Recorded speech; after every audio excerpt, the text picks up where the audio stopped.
mama. You see ya mama. Obewu ya mama. Abega me the ticket. Obewu ya mama. Mama.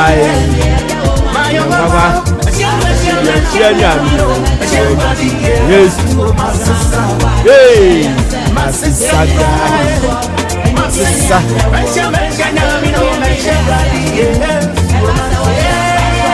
A beautiful one from the camp of Charles Kojofosu Dad Lumba. It's 28 minutes to the top of the hour. 8 and welcome back to the program Maakye on Kessben 92.9 megahertz. You're from Nana Frimpong Ziega. This is the second department of the show. Na ye koye nim ni nano ne course ahodoa ebeba.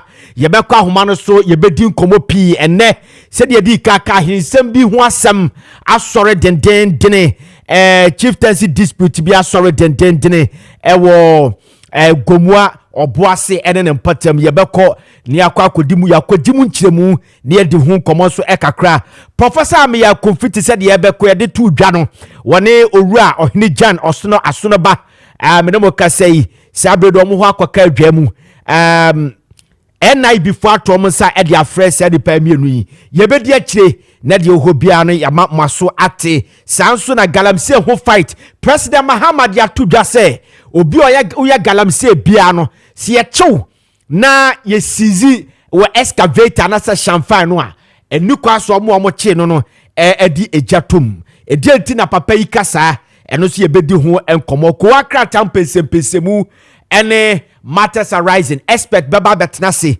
na ya pesempesemu di ye atwa yi ene ora George Ayisi member national communication team ema new patriotic party baba betnase ena ora kwabna yebo akoranche enso ye member national communication team edema national democratic congress anoso beba ama ya twetwe enkomo afei baby apa ade papa ato enoso so no ene ayadu be kodwa so na ade bia o pato bia baby apesa okra usika asamba ho pe face deposit papa ene yebedi hu duma na say yede betudwa na so achesu omo na wakwa asumdue afei ope bosia papa owo ajapade bia wodu besia wo abra echiwa show ede bibia ema eno so yebechecho afei baby abenya yaresa pa no eno so yebechecho elpei ebredu a yebebie ahoma no ade atum ama ososo akire wadwene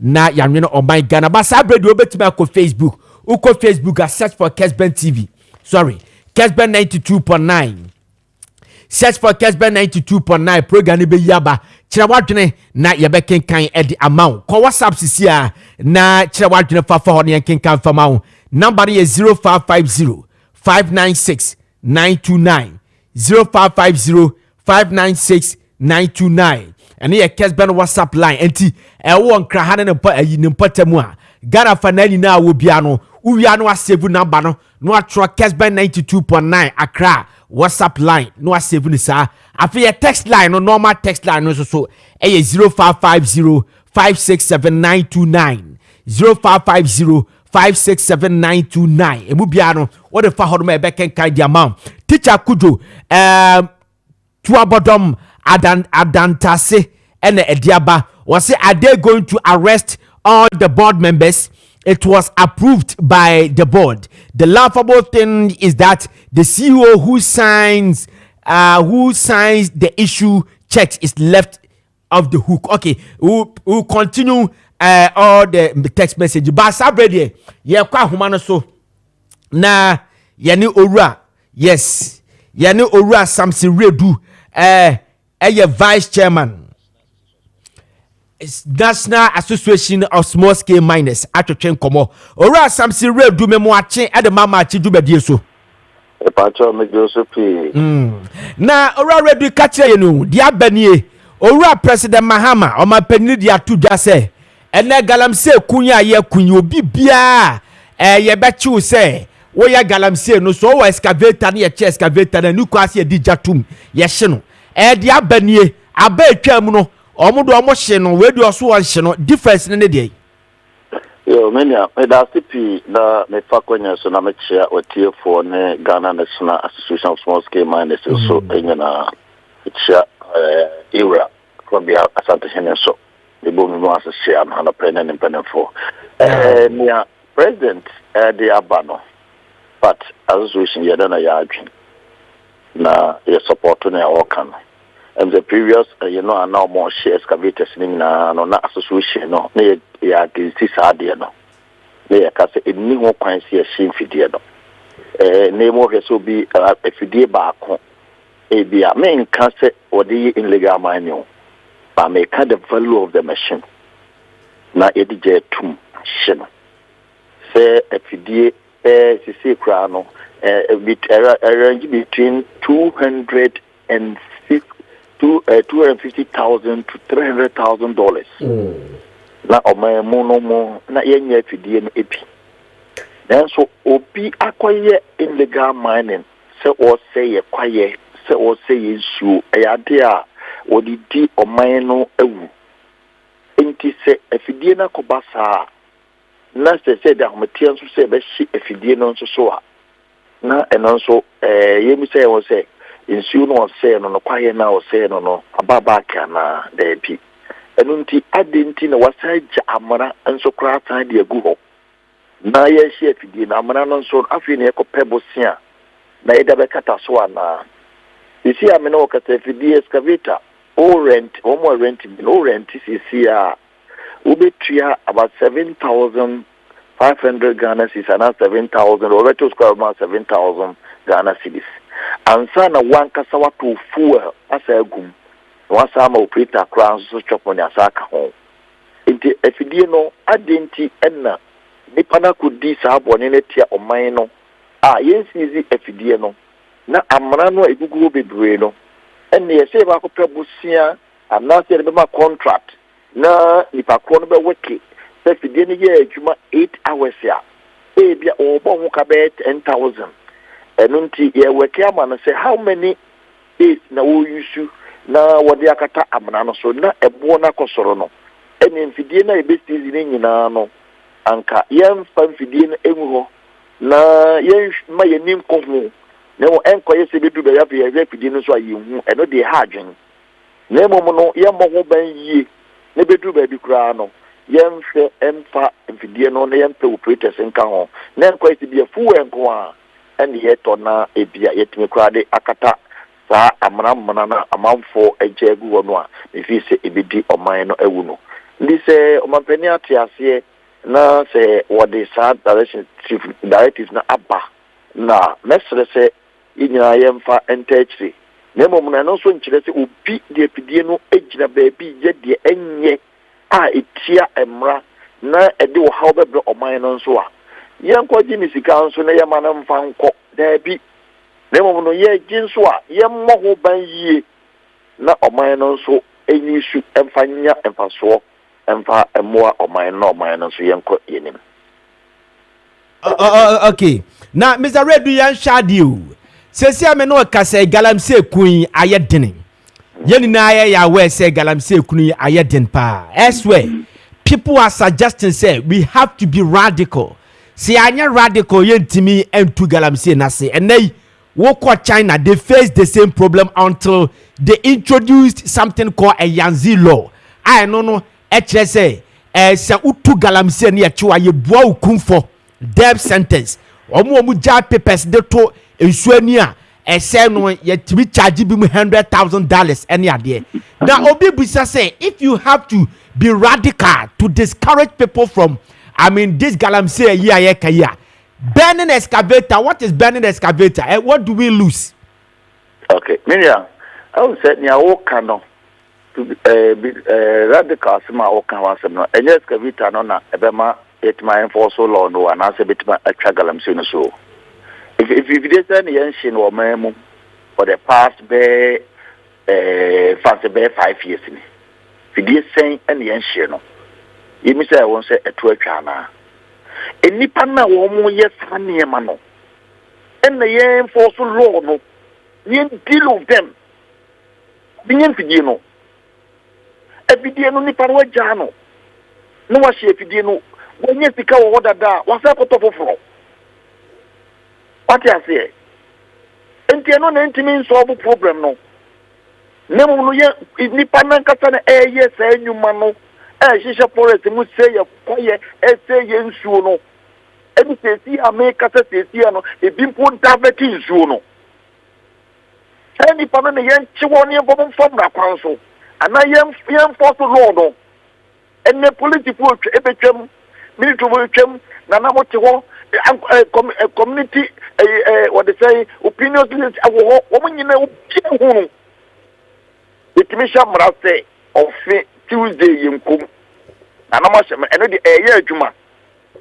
Tuesday obi anko dem from Wednesday going na ma focus you no so na ye nsuo no yentumi nka ho asem obi afe eti eno na ye mamra na nya adwuma se so obi ko nsuo no so ko ye adwuma politu nsuo no a ye china ye ntele no ye china na mra na ye adwuma no na be solve problem no na be chense ne de ye hye no a enya de a e be solve problem eno ntina ye ntumi solve ko no ayedin no tete yenhwe nipa egunsuo yi so a wo mu ye saa ne ma nyina no ekopa ye titifie o mu di da fie enti ye won ye ni won leso obi anka ebinim kopa na nanu bi opinion leaders ni bi what the security service ni mu bi a percentage every Tuesday every day wo mu no ye nsuo so adwuma no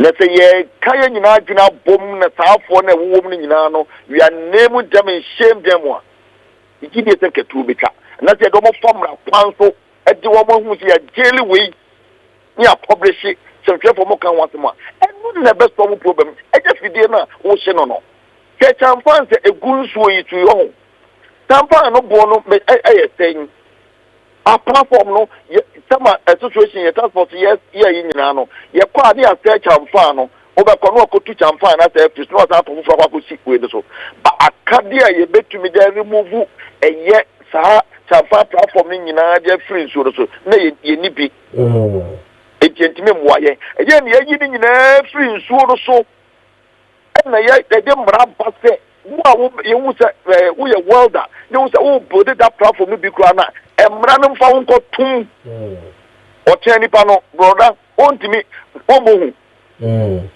obohu a onko hu bio na Mr. Redu yan shade o now we say we should deal with the person but eni kwa say yes excavators no understood but we've been dealing with people and still no galamsey koso te said ya we say ye G excavator no anipa ne sa akokoto foforo we don't deal with them but we be also dealing with some people amagalamse no so koso ade ne yenya ni mienu ni na because we want to discourage people from doing the galamse so ye chi nipa no ye she excavator no a ye wi an ya say deal with the person but say ye ko jai nipa no ye ka say ye deal with the person people have their own way ebetimi almost age excavator because abaye twa mu no ye hunu bi excavators ye sizi afed ye semi enhino ye sizi be wi ase na excavators ni bi yira.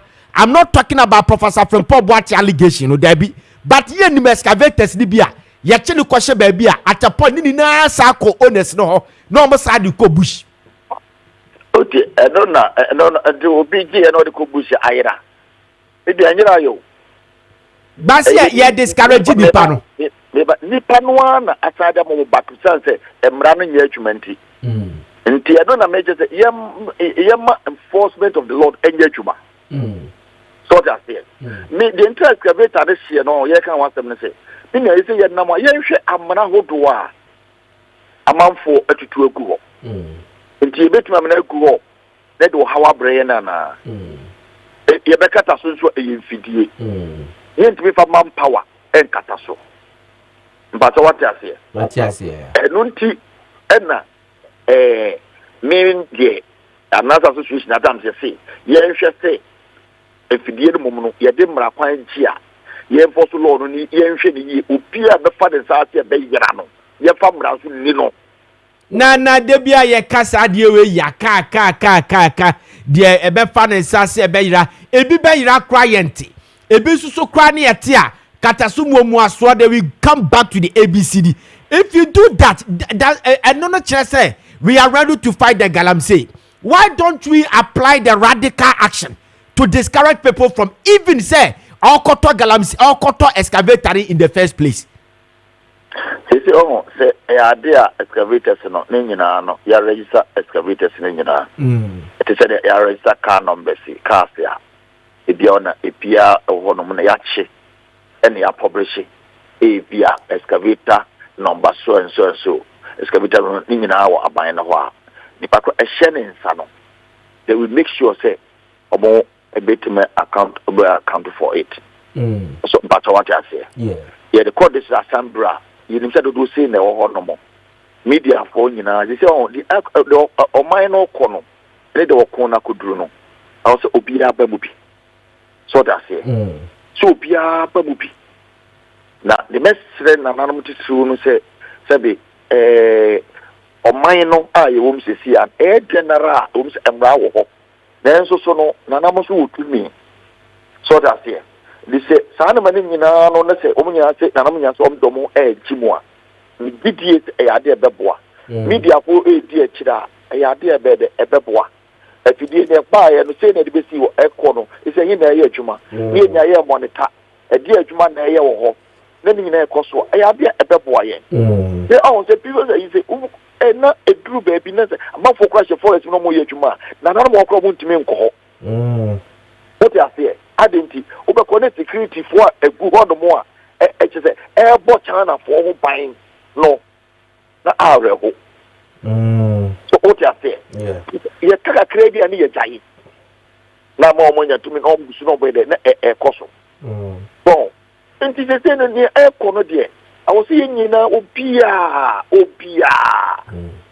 ye nsore ni ka ho asem na fidie na asem na de me no sabio afidie no ye hye no ya nye enya media na so no ye hwe de ebeboa oman no nti so what you say Mr. Redway me de me kra na kameya mo aye gia ene drip ya abai oman panyin na ado dan kwakufu ado de bai say ye hia machines ni bi kra ka ho enai ya te hu chief executive ono no ehwe drip me je sure pass ke de be ka ho a ebetimi aboa ba behwei na afa yehura de ni biem na mebusa o small scale miners association no omanpanyin asema wakan de pa na musu betimi de aboa omanpanyin de oba ne de obekon de we bekon bi wantimi na omanpanyin na nakufu ado so aba abetete taxes ahodo amfa ena ese ono so yesu aba de different model of person de kon galamsey naba small scale miners de na musu betimi de aboa omanpanyin ama ye ho aheha ya yatimi akosa ekun.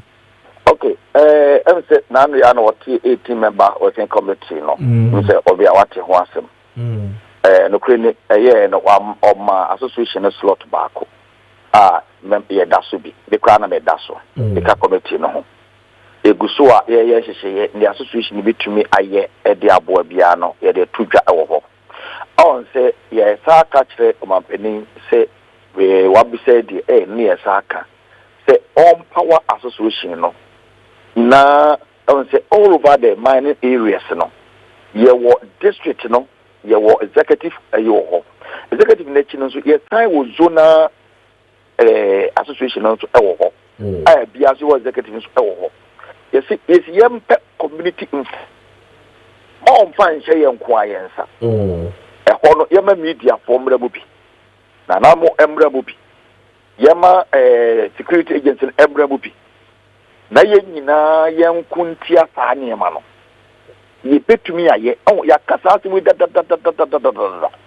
because that be are do be ye na ye man be kwa say wo kasa wo ye mind akwa na wo fere because ati e koso no enye fe gite unyo obi a sabi na misro wo mu se e bitimi ko gina nsuo ho na wo de machine. Yes, Papa don't say Jagu na. And you say, we send the picture to be mammy. Would you say, a idea, we are in a semi send the picture to Namawa? Then you may of course wound soon and one hour. Would you tell us police to soldier for Kokoduka? Your mom to umpu. Just and yet, then so Nippa won't croon you. I don't know.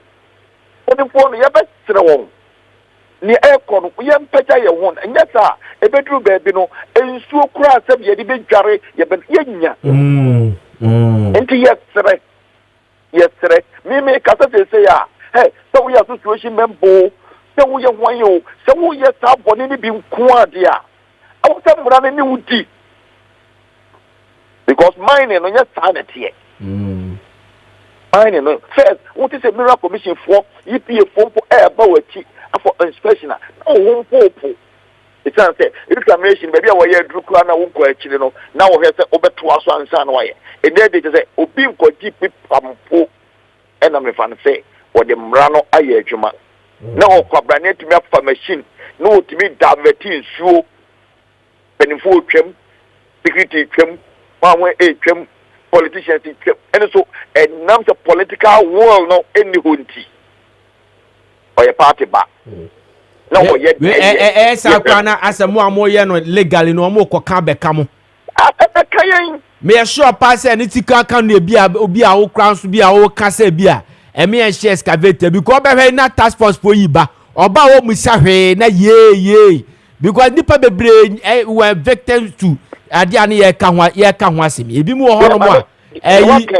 ma ben kire wade baako wo mo ko ye mine baako ho wo baby ani oduru ho no okuta ne pipesi wo onim so mo operation o mo duru ko bia mo bisa ne pipesi wo na odi pipesi no wo site ho wo mensu oduru ho no mo duru ho no o mo se ne pipesi wo we pipesi ne kire wo mo se oje license ni via a minister assign also what they call lands commission now cost tamposo so that what they call court now high court now cost tamposo ni na ka hye no ho what who lands commission stamp be chire no o mo se nye mineral commission stamp na lands commission stamp ni sisunti no no machine fidie okay what I say because security man onim no was in a few days so wakofa documents enye mineral commission for documents no dey be kire o mutino o ma kire fidie me was so documents and also can ho say or say last commission for example na utu piece wo so it is a idea bia senka fidie no mo anhye no e no mo de call ye na o petition mineral commission for e no mo be kire o mo say there be documents ni correct senka ni zaka na fidie no correct. Okay. So what I say? No prayer. It's about no one more technical men and come on. Woman name documentation ne buffer zone go go through on my 100 meters no. Bi krampa na won dru sa. Nanso na wonim ti no wo de nani bua o se o e bi krampa enu. No wakoye de enye. Bi go so later na ente sa. So what I say? But wo se no wie so a wa se no. Yeah. So about no ebe ma won eye de enye no aboka beka obi a ebi oya de pa. Okay. So but what I say? And apart from that no so no you better me use machines in e de aye nema bebre say that o chirichi ebi mo no. Okay. So what I say? So Mr. Redu say wo mo a ebe di won sam no eni no pare mfa mo man no. Okay. All right. So Mr. Redu you better say nti ayegusu ye koye ni mu ye di de beti atofo bia no ye be sa ba waso ye na woni achebiem. Thank you very much. That was Mr. Samson Redu, a public relations officer at the small scale miners association. And I'm say and then train command ya te se ahensem bi enwa sorry pa e wo gomua oboase na tension aba ho pa nya asem keto akra in the shortest time no ye be ko ahoma no so na eno so yakwa akwotwetwe ho komo kakra na afei me kachira mo se enkoma ne ye di ni na no ne ye benya honorable George IC member of National Communication Team at the New Patriotic Party and akwabna ye bo akranche so ye the counterpart from NDC baba betna se o me expert na ya pese nsem na owura George IC edika ba betna se dada mamema na kwaba ansa na yakwa akwoto so honorable mu akwaba yeah me jo so me de obi o ye politician bia me friend honorable en kofo se wo ade ba ko na omo de trademark no it's either you laugh or it's slang. Yes. Yes, you slang and I say obesre. Yes, I sound ye cat 10 people crowd boom food that still debia Syrian kwa. Okay, number is 0550-596-929 0550-596-929 0550-567-929 eno eye text line ode baba Fabrice si ane ken kan fama ho owura Samson Redu eso ono ma panyin Mahama ya adwene se eni kwa se excavator no ye cheno a ye hye no te se de o ma panyin Mahama asuggest no enti usu betimi akọ WhatsApp number no ye 0550-596-929 0550-596-929 beso wa say teacher Kujo tuabodoma adan tase e dia babiem and o say are they going to arrest all board members? It was approved by the board. The laughable thing is that the CEO who signs and issue checks is left the hook. Thank you for standing strong and showing unwavering solidarity with the Professor Ameya Kumfi. Your support has truly inspired, and together we will continue to uphold truth and justice. Our vulnerable father is safe and kicking. The fight is not over, but with unity we shall prevail. The battle is still remains the loss. Okay, yeah, okay. Yeah, kwa humano sisi ati se de bidi ka kachira mono. Se ukọ gomua oboase attention aba hopa say ahensem bi asori ho nyasem ketu over the weekend. Na mreku nyampon ewa humano so. Mreku mo memo ache. Ziega me juso. Na bomu ye e na ba ye e na what clicked what na obetimi am the genesis from stro ebesi from e na ba ya akofa sa we mu naba.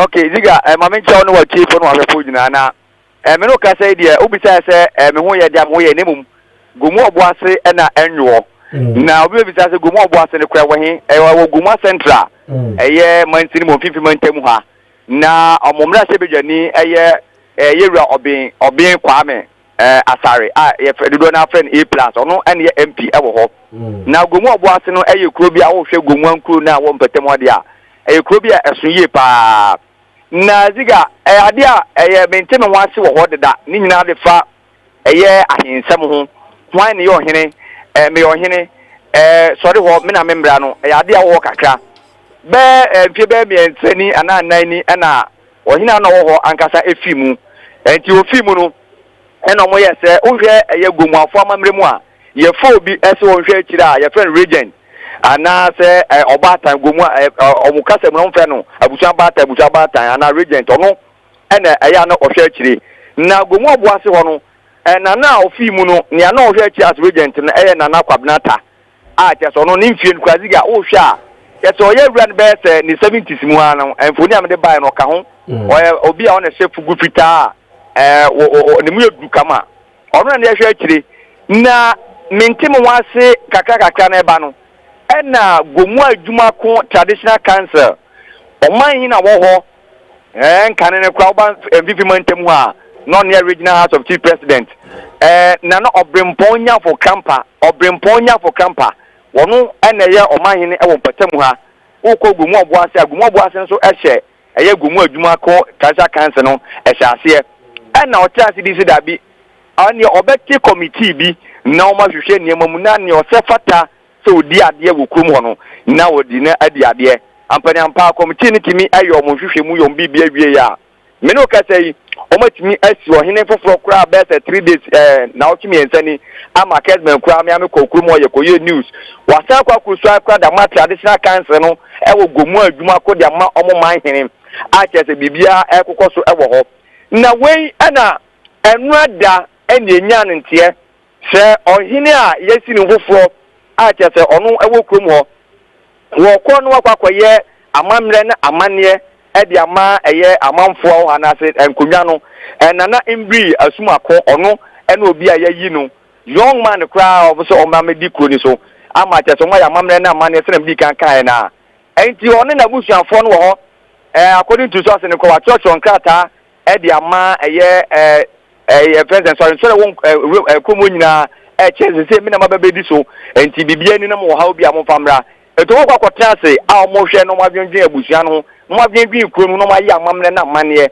na o matimi ahwe omo te ya twobo yi emabu bi a ewo gomu obo ase ho a ebetimi aka se omo wo regent no afa ena nya asem ketua ziga me no ka sei metimi aka se obo ase ho ahimfi a ho de o ma se ni nyina o ma totu aboa komaboa ama ekese nyema wo ho hwene ya wo ho enkonya wo hene ne tena so nyina no o ma se no omo wiye no ena na himfo no ebo ho omo suro nti omo akadan ni mu omo de petrol ekotwa dan no nyina hia ye ese omo beba no ma be hye edan no because ohene na ye yinifo fro no ene ne mpanifo ewo dan mu ho na diga arewo sem ne se ukogomu obo ase ho a ye maame eye na ya kwansa immediate past MP ho wosi eye district police command kama kwa ewo acha so mako bia no wo mo cars na de enso omu ni personals ebra ba sa no ensenchofo efre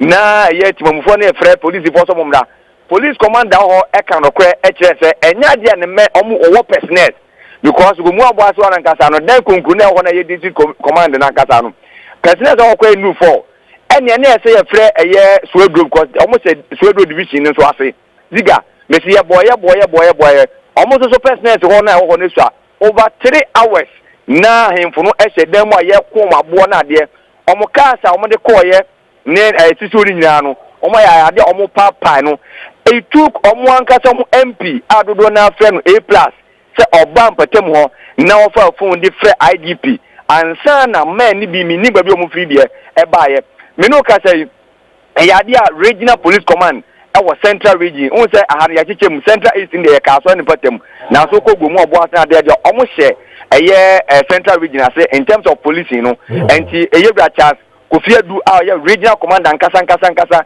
eba eye krom ho ansa na bibia etimi etwa omo timi yi ahemfo no a na ye so omfoforo no ene ne manfo na wo dem wo no ye timi yi hom ede omo epie ya meno ka say dia omatima college complain no ewo eye division police command ewo so edu ediga meno ka say dia gomu obo ase ye oma bia na se kro bia enya ade mu dwo tesi a meno ka say ni nya ne se entia manya ne se anhwe ye nso a na nkofo no so akọ revenge ni nya se sia no we ewo the supporters and we nso ewo the supporters a eye nanso omo MP yewura kwame atare oben adodo na afre no A+ so asombo se obehwe na asumudie abaho entiga obisa me bia na ogumu oboase na koso na me ma briefly bi owa ogumu oboase na kasa no emabu na ebo ho no ziga anya de a omaso eye mresa obeka ya ye the news bi ba eye Kessben news etese obi akuku obi ewo ogumu oboase ho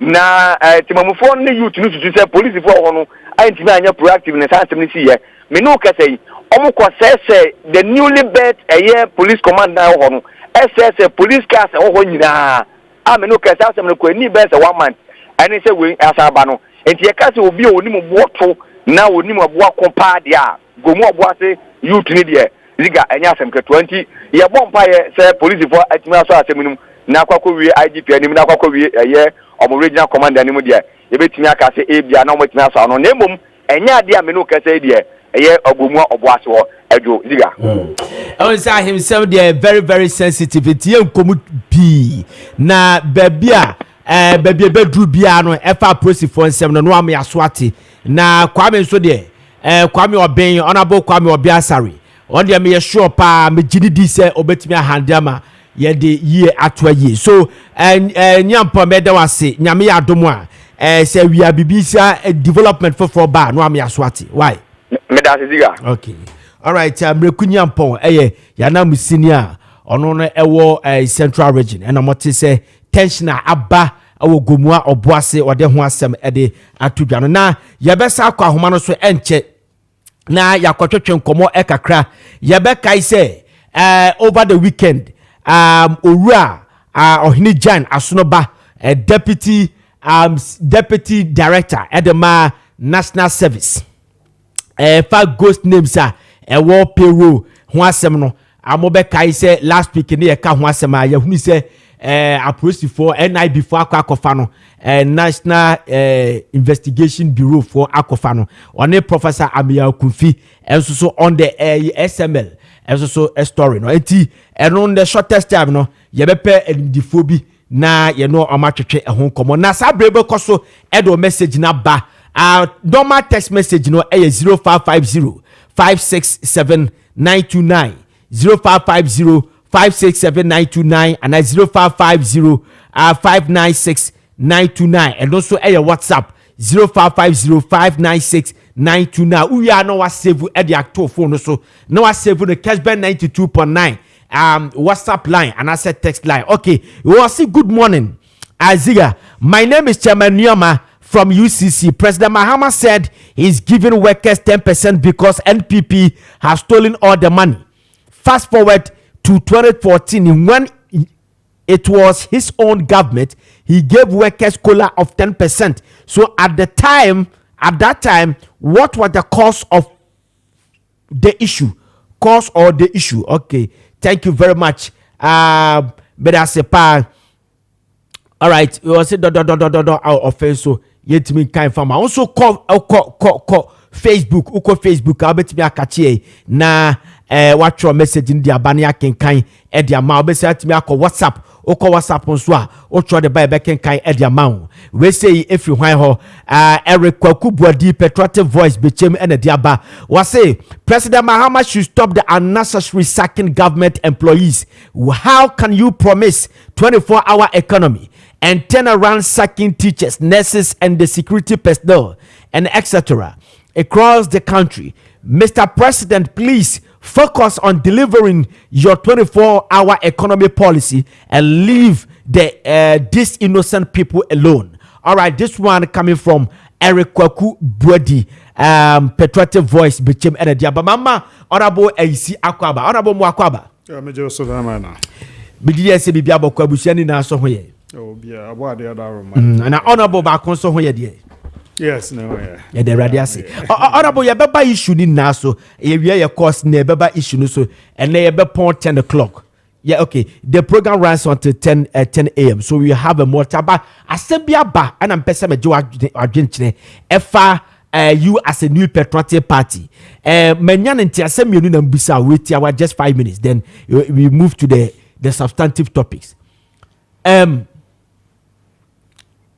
Mo committee na mwate no. Honorable. Sebu gusu amoye adwuma report ni nyama abonten. Na yenyan nti say report ni bi ashase aba some of the radio stations ni bi eskupi. Ede na man basa. Me panyini pa wo ye radio wagidin wo say lawyer ewe krom ha. In fact won kran ha. En wo de ne de kire me na no ukuada no Wednesday no. Wo de ne de kire me en e authentic. Be ye checks no to say e authentic e be bad the final report nim. Eno ya Ashanti region de en wo de aba. E ye den ne sade ne timeba. Oh, sir, I'm say Oma Ashanti region for I'm say omo the copy ama chairman. Committee na kwakwa ne call for omo ye adwuma omo report ama omo chairman. Enti but minim de enti a omo ye no sa because why mo de awie na the overall one enwie ya. Also mo submit ma committee chairman ankasa because minim de enti omo ye open presentation to regional chairman. Na ono so ye onward presentation to committee chairman because why you finding within the region also the way committee for no almost be when bisa questions be ansana or ma factor into their report. Minim say no ye independent of the general committee na say because they okay me so me will copy I want my phone is so 51 or 53 page. And the no dey say be ask FM kakra but minim say no ye Central, Ashanti region specific, and omo commission, omo ye omo report na independent of the Professor Michael Quay, then another matter. Big minim say chairman want to me nangasa na commission say omo ye findings emrena na say Michael Quay's committee, adwuma no bi ena wo yeah wo so ye de koma committee no is it is all over the place me producer de oni ni na e bi kura da ode amame ya e wa ha se e doso sa e bad say no because me de minim ni say yes committee report ba sometimes omo obi e wo party no kwa etimi dum no bi no mu 8 kra the whole party because sometimes you will report ni bi wo ha e so omo kashe you understand na omo di hu dwuma e bi so ho no ma se ba bonte de ma media na omo ye media trial na omo hyemu nkofo na omo di ye to aye ba ye den na reporter Professor Maakye matesi yeso aka ne baabi eno no won ka no radio so panyini pa bi a meme ben no ana mo time no ye board chairman e wa adwuma kase bi mu aka kire me dwan se Professor Maakye ni nyoso ne bonno ade na acid say development na eba no say empty na me bisa first say Ashanti region specific and am wontumi ankasa commission wo mu so omo nya Ashanti region dia yes, independent of we na and now we the report abrena are different but say Michael Kwe committee na adwuma and the Ashanti region subcommittee ayo omo de awie and omo de am omo chairman na likidia a problem. So my region subcommittee there every year or some of the committee chairman no do mu here say be there mo kan nyina na ye de ka report no abe ya na say o say say bi mu ana ne de keka ho and those are the issue worrying to be honest once our committee we na dwuma officially na part of any number be no unless of course e bia chairman won to me na kasa na commission the committee is almost on nya hwehwemu before party na kasa be ye okwe committee in dia different but the meeting no say it should be part of the okwe committee's report and the sin enye papa but the whole report in na mabonte nya de efe e bisu so ya agenda because social report na abanwa the producer onini na the bakubi was send the mami make can say Nanado Dankwa Akufo-Addo was not responsive to the people's sentiment. Chese na Jenny a hand-time dosu. Na menya ntie se your group bia woman susunu free se Nanado Dankwa Akufo-Addo one Dr. Mahmoud Bawumia ase folly apart. Entine ebia na Nanado Dankwa Akufo-Addo was stand against Dr. Mahmoud Bawumia, the second chance to become the flag bearer.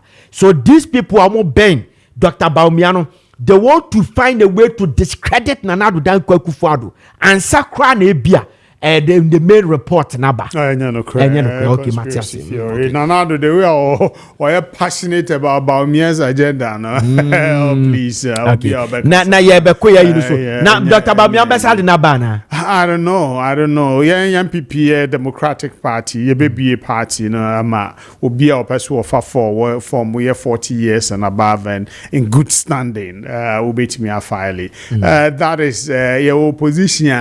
2 years to the next general election, and we are looking at ending of 2026, and I say first quarter of 2027, and Yebeko Congress, and you decided. Well, we about me sure said Dr. Bawumia, I'll find a home for that position. Means so second Japan, so Elise in the boots, and these are the two front runners. Democratic Party. Okay. Yebeko Congress, Congress, be decided. You now the crack criminal and ya substantive for you know. Yanya ntie say panyimfo bi pa enim de e wo party no say mon rounds na mo police station pin sheet the whole Ghana mon compile ni na foforo na mon nya mo calculation ma mo rely on the computer transmission nearby no I send it from police station to mo set up no so no ma mo rely on it.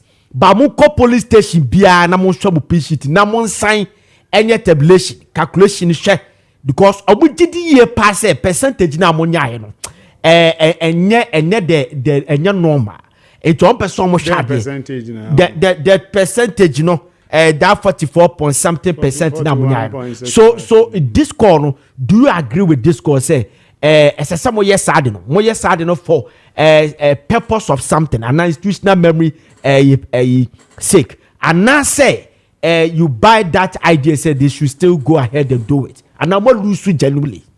Oh, you lose the election, you know. You lose the election. And now look, my coalition center rep pay into meaning the process of the transmission in no mighty.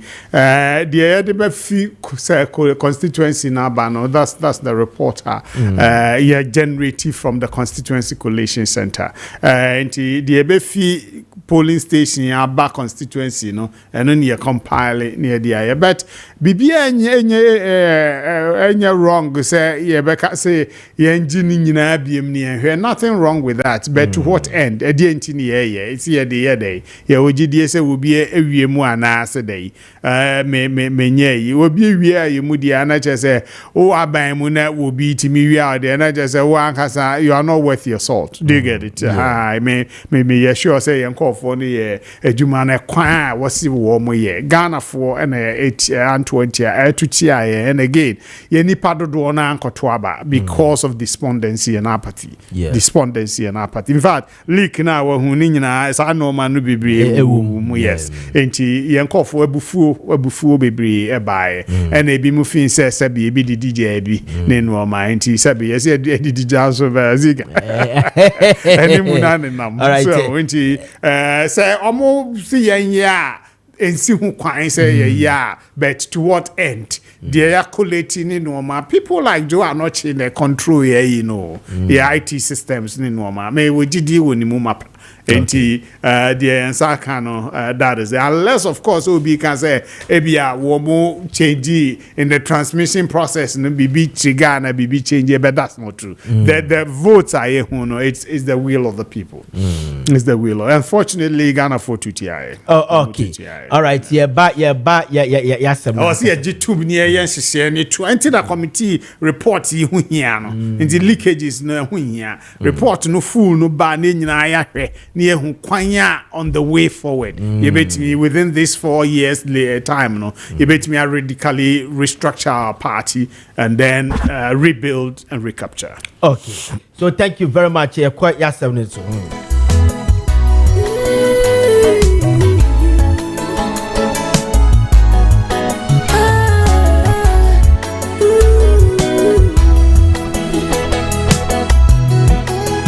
okay. It's a 19 minutes. 19 past 8 on live on Kessben Maakye Jumadi Suna. Mame Kanfo police in the Edro and Famao. The imboost herbal mixture. Some imboost say oh syphilis, oh gonorrhea, pressure, ulcer, stroke, waist pain, area, and now wanna bay. Ebia now is area be that I will be and eba. And you can say yes, sir. Fatigue, honamre. Awaya bay de bia na ma waposo na yo ya afi na wayemre wonyare so wayemre malaria liver and kidney problems etete wo how to atwa wase bobo imboost herbal mixture ni bi na sipisita imboost herbal mixture ye tweditia anase ye born samrani police ni edru no na imboost herbal mixture for say open dodo atua ubenya bi ato ewo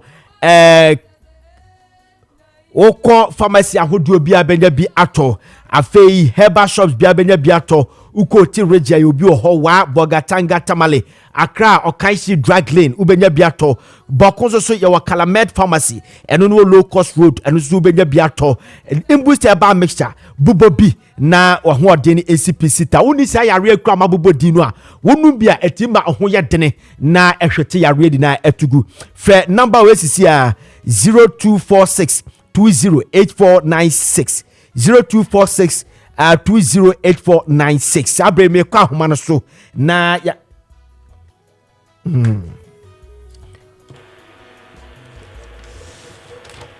okay mene owura ma me kwa homa no so na menu owura William Yamwa secretary Elma NPP election review committee Mr. Yamwa Mwachio Daniel minia na tisen nyankopa dum bibia bako na mame musa o na mate committee mugusu amoye adwuma Ghana fa na nyina mo bread setem penten kwa na mu kuchire mu krata so kwa na committee no report yi sese ne number bia ya de na basa.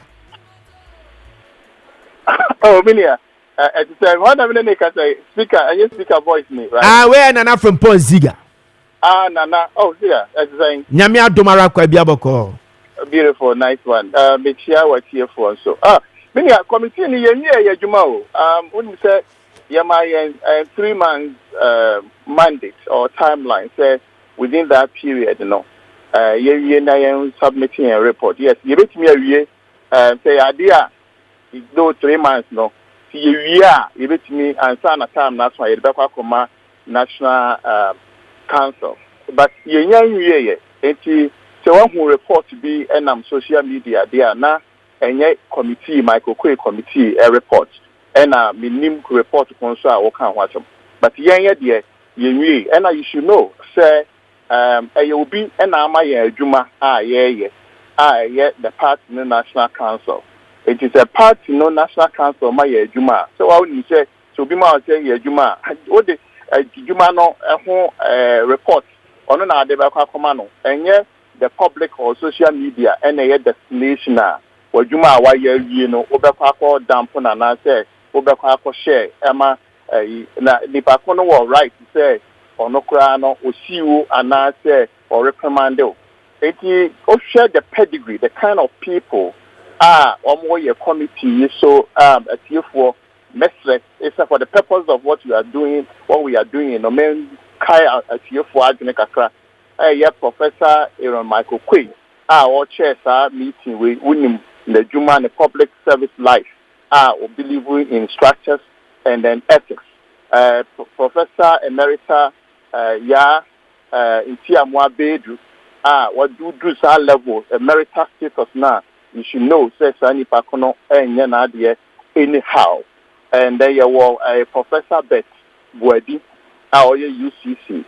You were cardiologist, a doctor, our practicing our Germany, on the German branch, no, your chairperson, on Yanadia. You were ambassador, Kwekudunfe, or your former NIB or BNI director. I'll share the Nipana S7 or committee, National.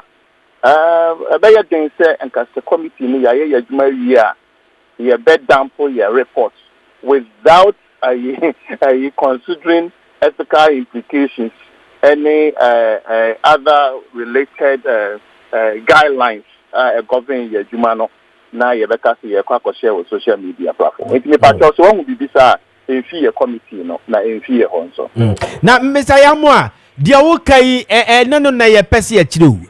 Ye pesi a chere say committee report na beba from the various regions no e na yenya ntie ye nya bi ye copies kra chere say Ashanti region de na aliki omo a mo ma show mo say omo nko na mo ni nkofo nkodi nkomo investigate ade ama ayi NPP lusu ye no report na omo de ba no e say omo wie no a e say kodru baabi no omo relay de ma the senior committee no eno necessary aliki aba bonti enkofo eye de hwe ho asem ye ka ho asem ye. Oh, Mr.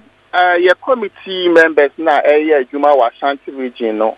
The order no Professor Emerita ya Intiamwa Bedu and your former chairman, 3-term Ashanti regional chairman and your national affairs vice chairman FF Anto. Omu ye omojumani come to say omo ba betre report. The team na ya send the call Ashanti region no and put you omo report together. They are not done yet. This week you cry ombekwa kotwaso na omo team obekai say you issue statement say you recall it all team no from various regions near reconvening near one-on-one interviews. Last week, from Monday to Thursday, you invite key stakeholders. That was imparting any one-on-one engagement. Upon that backdrop, and Professor Eric Colley, because a part of your process, no, certain personalities, individuals, so on more. You be invited to one-on-one engagement. You have perspectives. insight, observation during this process. If you recall it, after I go back to the field, if the Ashanti region so can because when you say region 47 constituencies, and I want to the heartbeat of the party. If you very much meticulous. And you Professor Marisa Yantiamwa, what dear Kuni or research mu, nim the oil international pedigree, any recognition, any achievement. You didn't control on Mosen Obitimi, I use ne background and expertise. Habwine, indeed the nitty-gritties and the root causes of the problem, and that's a low turnout our Ashanti region. And that committee in the Mesa Kabima CCDA said, Omunye Omajuma come to say report to be Ababonti, not even a draft report. So when we report to be a Mr. Obenya Botre now share the source and the authors of the committee or the composition of the said report now I think inform me now so what me educate and also inform me what you for. Now the names of the people are Omoye Juma Ashanti region. So I'll cross check your document now one not the sign names maybe but I can assure you in confidence say no, Ashanti region Juma or draft report to Omunya Enye. Okay. Now Mr. Emoya Shade, one Kasawati, Sasme Yeka was a Mumwati. May take the old person watching, and I mean, dear, what you are speaking about an attitude. I'm a person, a chess, a leaky by ya Kahwasemi, and Kofoka say a leaky, what to say a leaky pain, what to say Kofoka say a leaky. Main tea said the dear leaky, and like I said, Ankasano, process, no must say, Yemunina discuss it, my opportunity to cry, Mr. Speaker, I engage. I'm a much step-by-step approach at Jumano. And the Awoka draft report, we haven't gotten there yet. The draft report. Just your quality, your kind of thing, the views of the people. Your quality, if there's nothing like a draft report or a completed report or concluded report, I don't know. Documented that when you walk on okay. Then I would me check it now. I verify now the kind of document you put out on the there.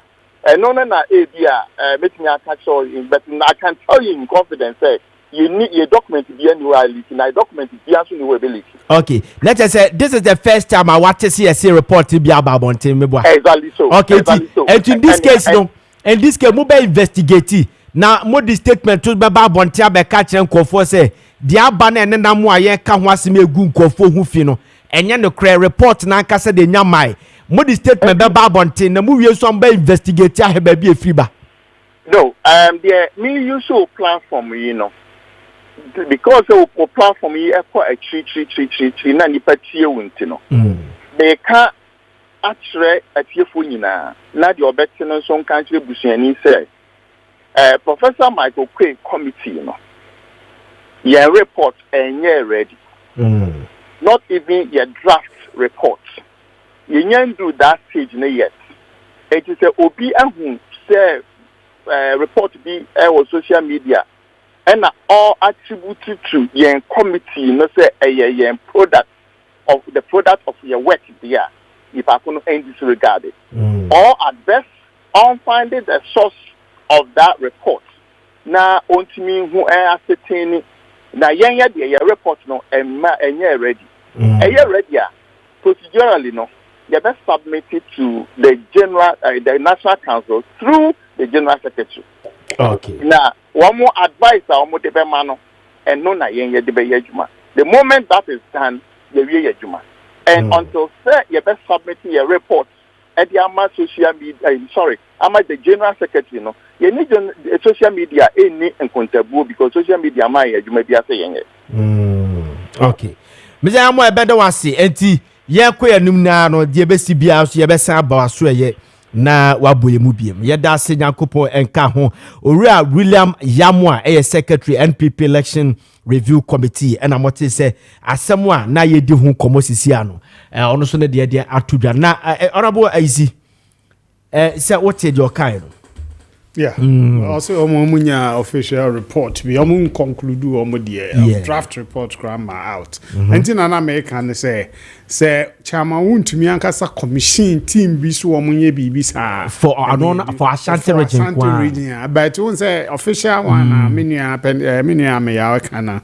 And they say omu subcommittee na Professor Maakye Mudano. Nya Maakye region, you know. Professor Ntiamu. Madam, ono amumfa omu draft report grandma and be compare omo we report almost submit. So because me sha say na me can say the sub report of the subcommittee for Ashanti region there na e worry and no de ma we say ko no mfa nkoma because we understand so entwa so nti and o kan no ye hwehwem say bia a different report e bia chama wontumi na nkasa commission because you say no be hand bibi amacha ama would me say no a different picture and woman be to say no dear but no obi picture be sa ho am say me hu baby will be shaky chama wound baby and your presentation OIC baby and a different e be a woman dey is that some more person photo no my no dey be we dia be me who be we no so kwakwa onza kwakwa former Ashanti regional communication director nti wo kan sa committee be on ka we committee Professor Michael Kwe on the region region no nti se sub committee na Professor Maame no da no na e bi omkofa we mu a be no kra no ne papa mu a omuwie a wo so wo de Maame no de koma Professor Kwe yes na yamu a secretary omhwe bibia ko e di bom ansana abeye full report. Now the tina party ni issue statement in Mabon Timeka say. Okay, we see. Anti who am the senior who can't say no. I'll say a fain wati. And this a fain wati there was a committee no two anamo na party no e be a general secretary issue statement. But e bi so a almost a party hwe yi do mu ye. E bi ana the American asase e bi ana ontumi ankasa ma committee bi. And so ye adwuma. So I say no ye different from the Michael Kwe na let's know but you are right our Mraso was a party this statement back out whether to accept or debunk sa report na circulating may will be report now oh baby I know me say na do dan kwaku for ade no arrogant say o me say na o ya seven previous na asa ho so obi che na adwen say adwenche ntene de o mo na ka o mo accept ade o wona mpese business o ebi o me say wo so wa kan bi nti no all right now honorable isi en hwe na no fiada na Christian Council Echo Jubilee House na mo komo man panini foforo a waba Ora John Dramani Mahama mo koma na kwaba omuwie no mo nidi nkomo bompa ye de man na ma panyi ne kasa mu no ka kwan obefa so a obekọ galamsey etu no mo di nkomo no ka se galamsey task force no wa show mo se omo chi obi a omo chi excavator o make sure say omo chi excavator no so omo chi excavator no na mamen yenkọ na yenkotie senior man panini esisi kan fire na mo amusu hwe mo wo mukuta mo fun amohwe no mbetimi asa ko Facebook ubenya bi ahwe eti yenko ne yenko ankɔhwe we are live on 92.9 Kessben and yes I live our Aseda TV that's the Kessben Plus TV eti yenko ne yenko ankɔhwe o man panini asema o kai no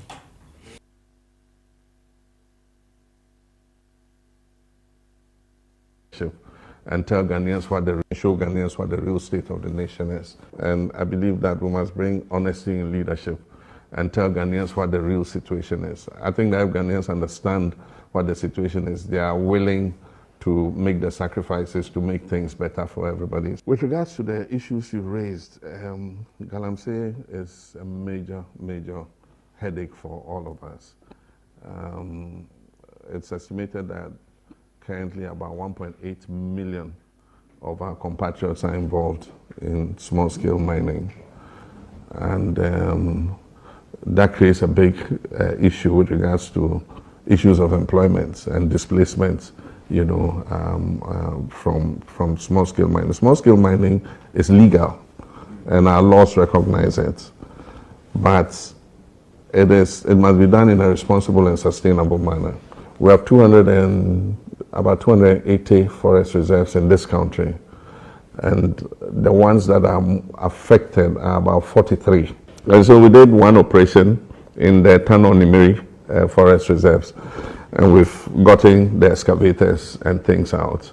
And so they're going to target another one, the worst ones, and then we'll take them one by one and get the people out. I've told them not to burn the excavators, they should confiscate them. We'll also have a mobile team so that in case they try to encash again and the forestry people cannot handle, they'll call the mobile team to run in and go and give them reinforcement. We're going to have a conference with the small scale mining because there's new technology that is practiced in other countries where small scale mining is sustainable. Before you start a small scale mine, you must do what they call a leach dam, and then you line it with plastic, and then you wash the gold water into that dam.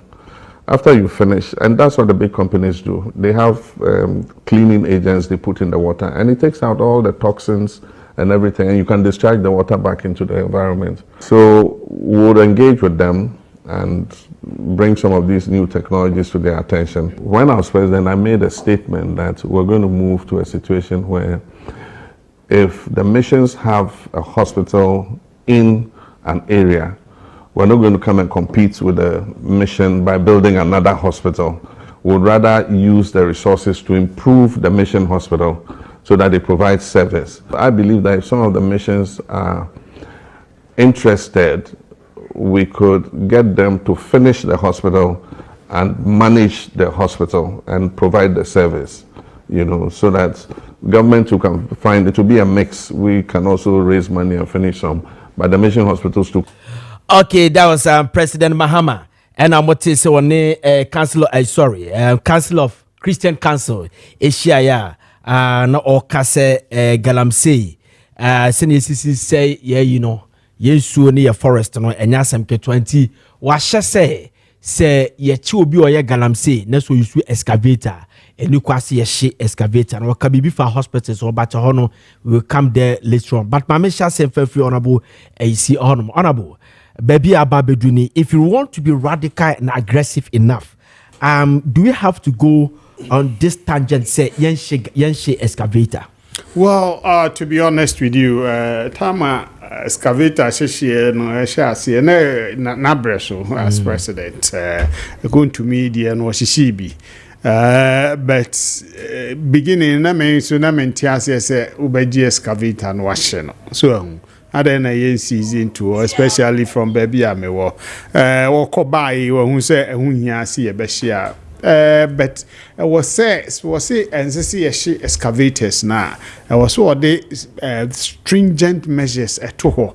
I bit me safeguarded the movement because fighting galamsey. One of the policies a rule they say excavator now the court district assembly and now police command. Say honey worry she move say entimi move. But kwabena ade e kodu a obebe na asa obi a wo committee a ya che ade no asa release am obi the kobus. Okay, Frimpong man so Frimpong Boatin. Those were part of the serious matters. Ya che ade no ye de aviation se si abebregu aviation bebregu what but ya say official. Nemu 500 yara no. Kanya ye mo na mo de propaganda say to head and excavator to. Kwabna ye bio. Kwabna de no magu social media o. Monya to me when they ask ya no mo be ya no mo de mo nya botre.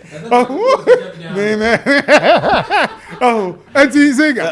Honorable so saved us. My men now say honorable Kwabna Yabua Crunchy as a member National Communication Team at the National Democratic Congress, and so Ababekens, Honorable Mwakwaba. Yes, okay, all right. Agenda boy, agenda boy, come. Honorable Oh, enti eyesa na asan ba na ekọ bush ho. Ye pese ye fight here de no. We no so na aiding nkofo no tumi etu ese forest no. Enti kwan no na ma ebi mu ye say to say edu ba bia wo say ye gia na ahye no enko ba bia ne no bet ehye no so worrying kakra ma to say ebi mu ka say me obi me program fi so TV ze ya obi ka say dan ye fa ma drip for ne no man so drip de ne different so yes excavator de ye no ma bet see de kokọ say ade wo forest na ye jai say there be president move no ye say my ye shishino but say ye shishino dia ye gia was here what designated point properly guarded by the military sizi ana mo de kono na say the serious 24-hour protection security around the machines so anya sa ye be na se kwesi ko no gina kwantia usizi a wade afi kwabna kwanchensem enso ne ye de ma George isi no de ko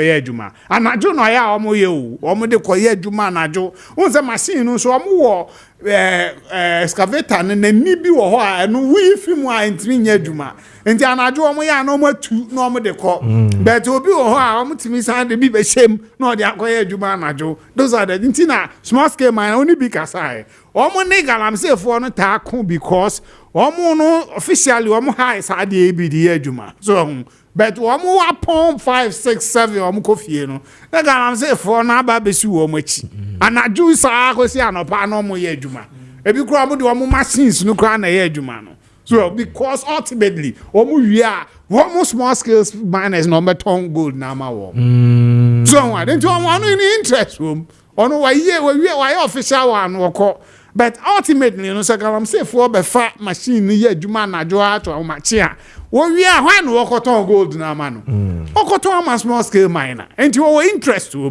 so enti wo no omo kasa next time ye bisa omo sa you know but a year position a ye nyina ye hwe so wo say my enhye na fine but ye mpe ba bia de be kwakogu a hu bible no ebe dimu se ne ko phone sanfa echi enfa ma obi foforo look Ziega opo sa we ya ka de bia say ye politicians ye hu bom no cra so nti obi anya MPP ana NDC nko ahụ me ka bibi ju me ko baby na komo bia na etewa na ga ba ko ye call oye call nipa no we kwamna mo side but nipa of friend no utumi so oye side ana oni bia ma me hu ye asise se me na bo so utumi awani ne ye so ye ba you get it and who said discussion now was mining matter.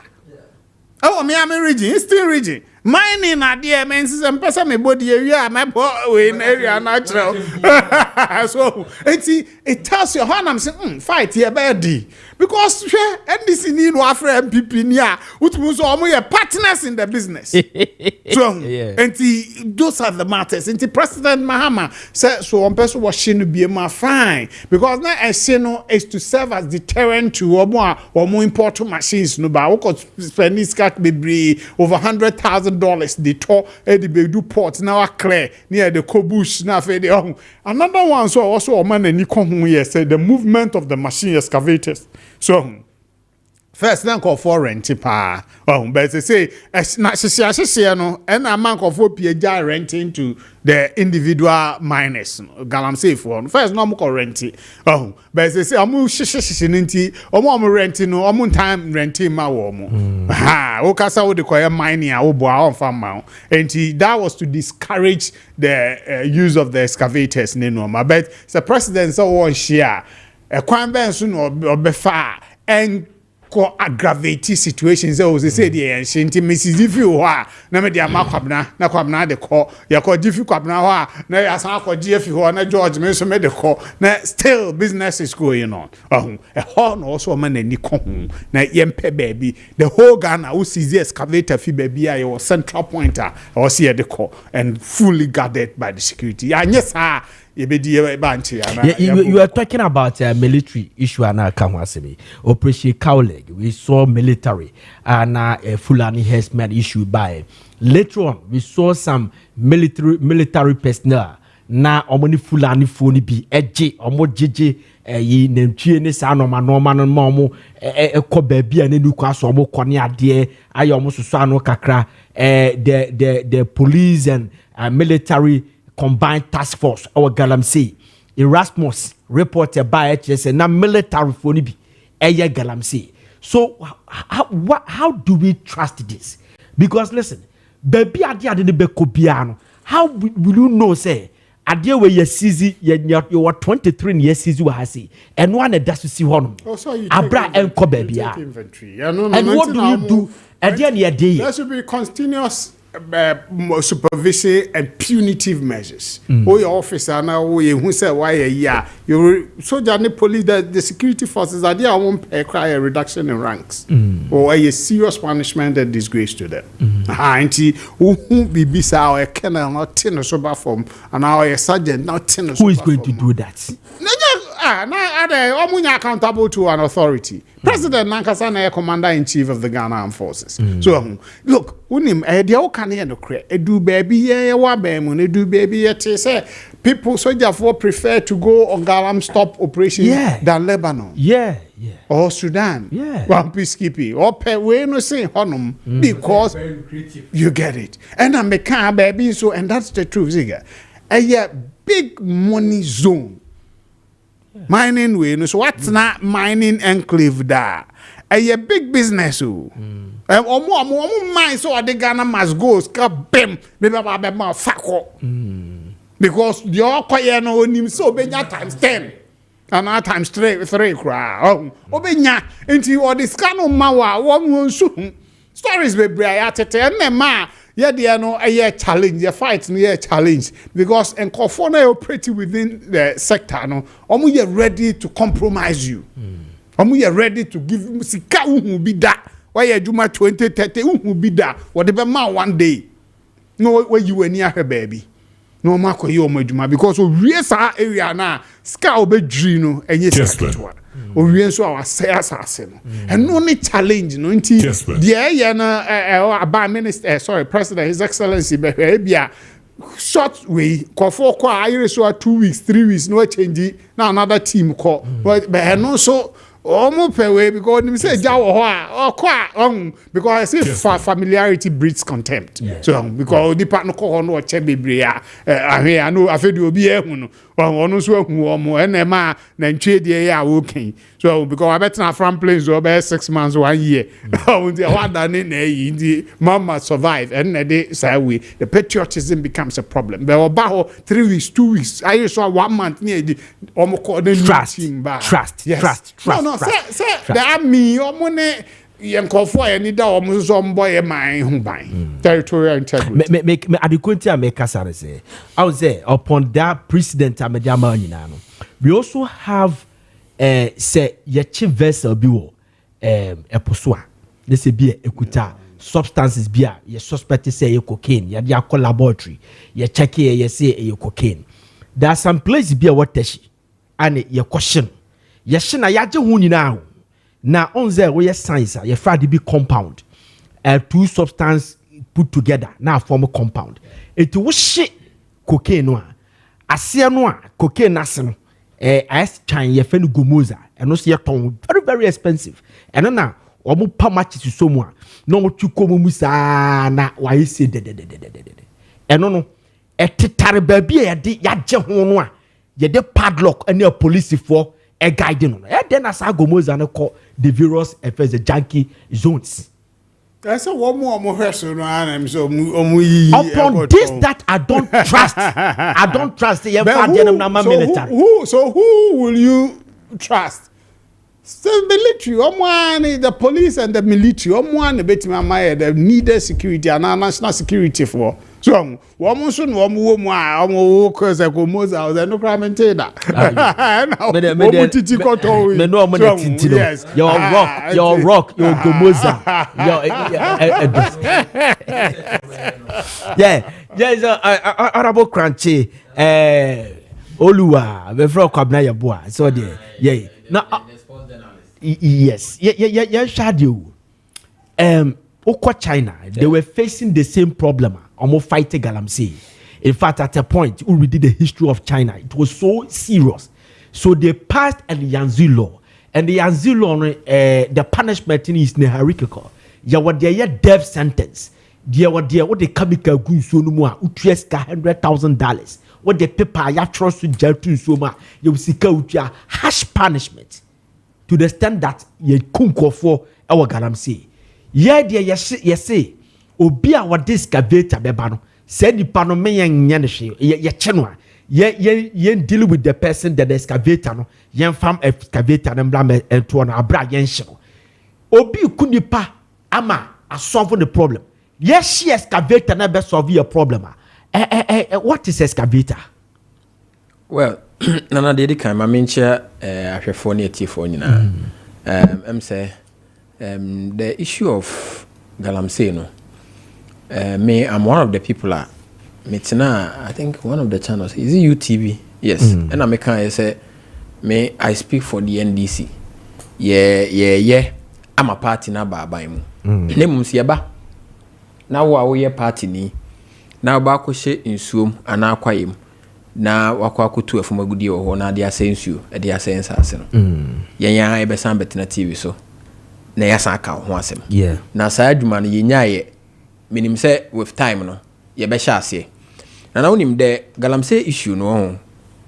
I think a lot of people senya ye hu no mu senya sitie. Yeah. Because insuo ni nsase a omo say no flora and fauna ebeduru brebi no obehu se sebe ye mframa ye home kra de akoyemu na yetumi anya nkwade atenase no na mframa ni nyina asai. Yeah. Insuo ni titiriu ebinum wo ha say it will take about 30 to 40 to 50 years ansa na eni atimi ayeden ate. So bia ansa nko anko say na it will take us about 40 to 50 years ansa na yetimi ate ani. And it tells you say a time will come one hwe ya be kransuo ene ya de abakrum ansa na nipa nya nsu papa anom ana say nsuo 200 300 years ebinum ani tie no 200 300 years. You see you get it. So it is a serious national security threat. Yeah. Yeah tete ho na ye feel say bia e ya agudie. Na mimi hu ni say mampani mahama asma woka no. E fa bi menene ya adwene. E fa ba bi nso no. Meka say menene nya adwene. Esan say me I have been an assembly member before. Wow. And minim the area ekoso e wo the various districts and municipalities no. Yeah. Mampani tenkran. Na ni ntimi nhwe ba bia enti na opone to me ni hu bi no de ama MMDCs. Me I can tell you that sa MMDCs mad rush for MMDC forms yankrofo for dimrika a district back up we entia Galamsey entia. Oh no, MPP abreso no na MMDCs ni bebre e de omo agima omo ye bi. So yankrofo ni bi nso feel say ya buy na aba, so it's an avenue for us to also make money. But the come o mate say why wadwin say wo bedi MC because wo pe kwan abese Galamsey fo achi ama wo betu Galamsey ana wo anka say mu de ho bagimu bia yenya ye beso media fo nsa de o ma ba ho ni aba betwa ni abegu ani ma ase ama mampani ayiwadi ye be mampani ayiwadi na ye yiwadi nso as MC ya say him fa na akoya dwuma bi wo agi say bia nya wo fa oda de na akwafuom da bia because say yenim the history of some MMDCs. Ebinum kra se bia so se bia nyado. Hoka kra otimu kra na papa sene omo so madi MMDCs etwem. Na me no me hu ne say the fight no. One of the main issues is political will. Yeah. The politicians must have the political will. So the debate me prosecute especially people in their own government. Media make catch mampani mahama ne say me matete say yen party fo ni bi. Ye bi.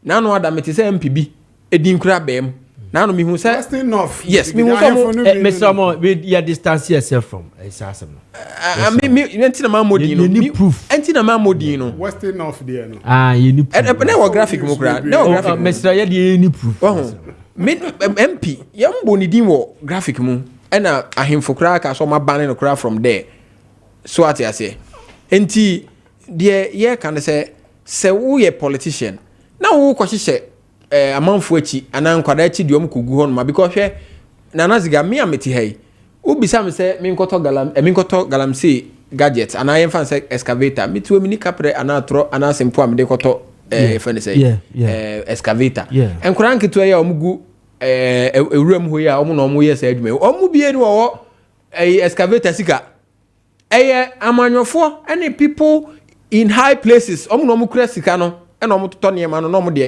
de amankwara na so omu hye omachi na omu ne omu yes adwuma no enti betumi eto ase a se mampani etimi make sure se ye bo bi a ne ho bon wo na ban ni mu edin a ese mampani timi nipa kro no se the post kure na ese mampani gifri ni nsem ene ye bebo mampani amana gifri ni nsem wonim se na pempi no politicians na de tu kwan kono makofa China for no de o mabawo amanyofo no politicians ya na tu kwan na yakọ China na yakofa China ni ede na ba ha no abesha wo she no abetu no okọ no asay yen nsu no asay yen forest but won timi nkọ China enko to bi wo ho wo China ni bia no betu abefa wa ha de wakọ ni kuro mo say yenko tu galamsey na wonso dimirika na wednati na akọ na aka so akọ ababa bio so e wo say ye asem no ye pene pomasi bre ni ye ka no kure kire ye ho ye se tu yonko fo ense yonko ye amanyofo na ye tu won say George ka waka say nkomo bi ko so a two politicians, one from Yaya side, one from MPP side, and come on with the say we the moon and was who in Tibomodian say Obebuami yetu na yensu ba yensu yaboa and it's like that a course baby me to a minya course baby obitimi frame me catch them say opese o mutubio na no kra obi catch them so manya concession bi western region ho baby nti me metimi aboa no na national security for etimi aboa ne ho ban and am catch them me the issue of galamsey me pesa me dem ho kra be dey ebijim o catch them so ho so na menye scantem say no me ade am papa de eboa mo wi asima ne pen eno pe intimate adisua enfono me adechie bia mpese me nye dey me nko school me next March ya me ko akosa ko ya another master so Legon public sector management eno be ka ho train no Miami ensa emfa me ho me pese me san ya me PhD so what I say so enya afi na me sika nketenkete ne sika me nyanti no makogina ensuo ho no ma say ensuo. Now, am I thinking about the people who are in that community? Yeah. Sir, wager dam here won't cry here ne supply in Suma timid a Ghana water for Timmy Tribi no more day a treating on the my won't cry hey. A drew baby. Now here wager dam nenia. What Miss Galam says you'll be a free baby day, Abby boom. Then so say. Now what think cry? Now ukra unyan su papa no ma na sabia so sabia nya do ma me akwa boatma wote asum ono benyan su papa no anom se ho de obia nya obia no so obia tie asim no obia eden eye bi ebio me hu ni se ahemfo na ewo the various communities ni mu no won se galamsey fo ne ba no de ka kese abesi om ho no mo asifo akom ho no mo akoma om de esese om yeden om de ma om ohin ensase ni nyina even though government lands lands never most of them are vested in the government no and I say vested in the government no most na krono ye den modia na omo ne kasa kra say BBC no omo ne kasa so ka say obviously krono ye den modia o timi twa nkrofo asuni ade nyina afri krom na den na obi ba okrom no abese unsu no abese okwaye na obagina wa tu is it because of bibi kakra bi no dia envelope mu dia banana somewhere ahemfuni bi disabled o. Because the youth now overwhelming the situation will compel you to join them. Yeah. But I say, me treat them on your munye say. Yenya series of reports. Report be paying for Freya Katre. Our reporter, you do baby. I know they don't even have say. Yeah. You understand? Sa Land Act here by na 2 say to the second camp. Obashana. Wahidi bia ono ne nananom de chechire saa ekuru no na obiti ha ye serial caller wa school enti na buy na aba ye padwuma de ama no ye na ba betena lands no ono mom na eton sase wo hene no ayi ono de jurisdiction ana say ni kuro on na eton sase wo honom tu be he wo ho a na yakofa nkofo bi de aba say abai say yemra metu galamsey no wasesa tax ene nkofo bi terrorize ukohia nkuro no a eyenketenketo no a eno kwado omo mbebo nkuro nipa wo mu nye 200 300 omo mbebo etu ombe fan nkroma youth no beka ho na wonya be 5 billion bi to bank office and there's nothing that you can stop that person do omo kwade sabi ebi areho pa but quickly before they anu besi mamusa sase na aka China for asem the Chinese people they don't give us a visa waiver Why do we still have to give them visas? We don't check them. Your ambassadors are China. We don't put them on check, but we allow them keep coming. China for you, you know, trading and why don't we put them on check from there? I think the problem of this country now because of Lala Sulala aid India. China,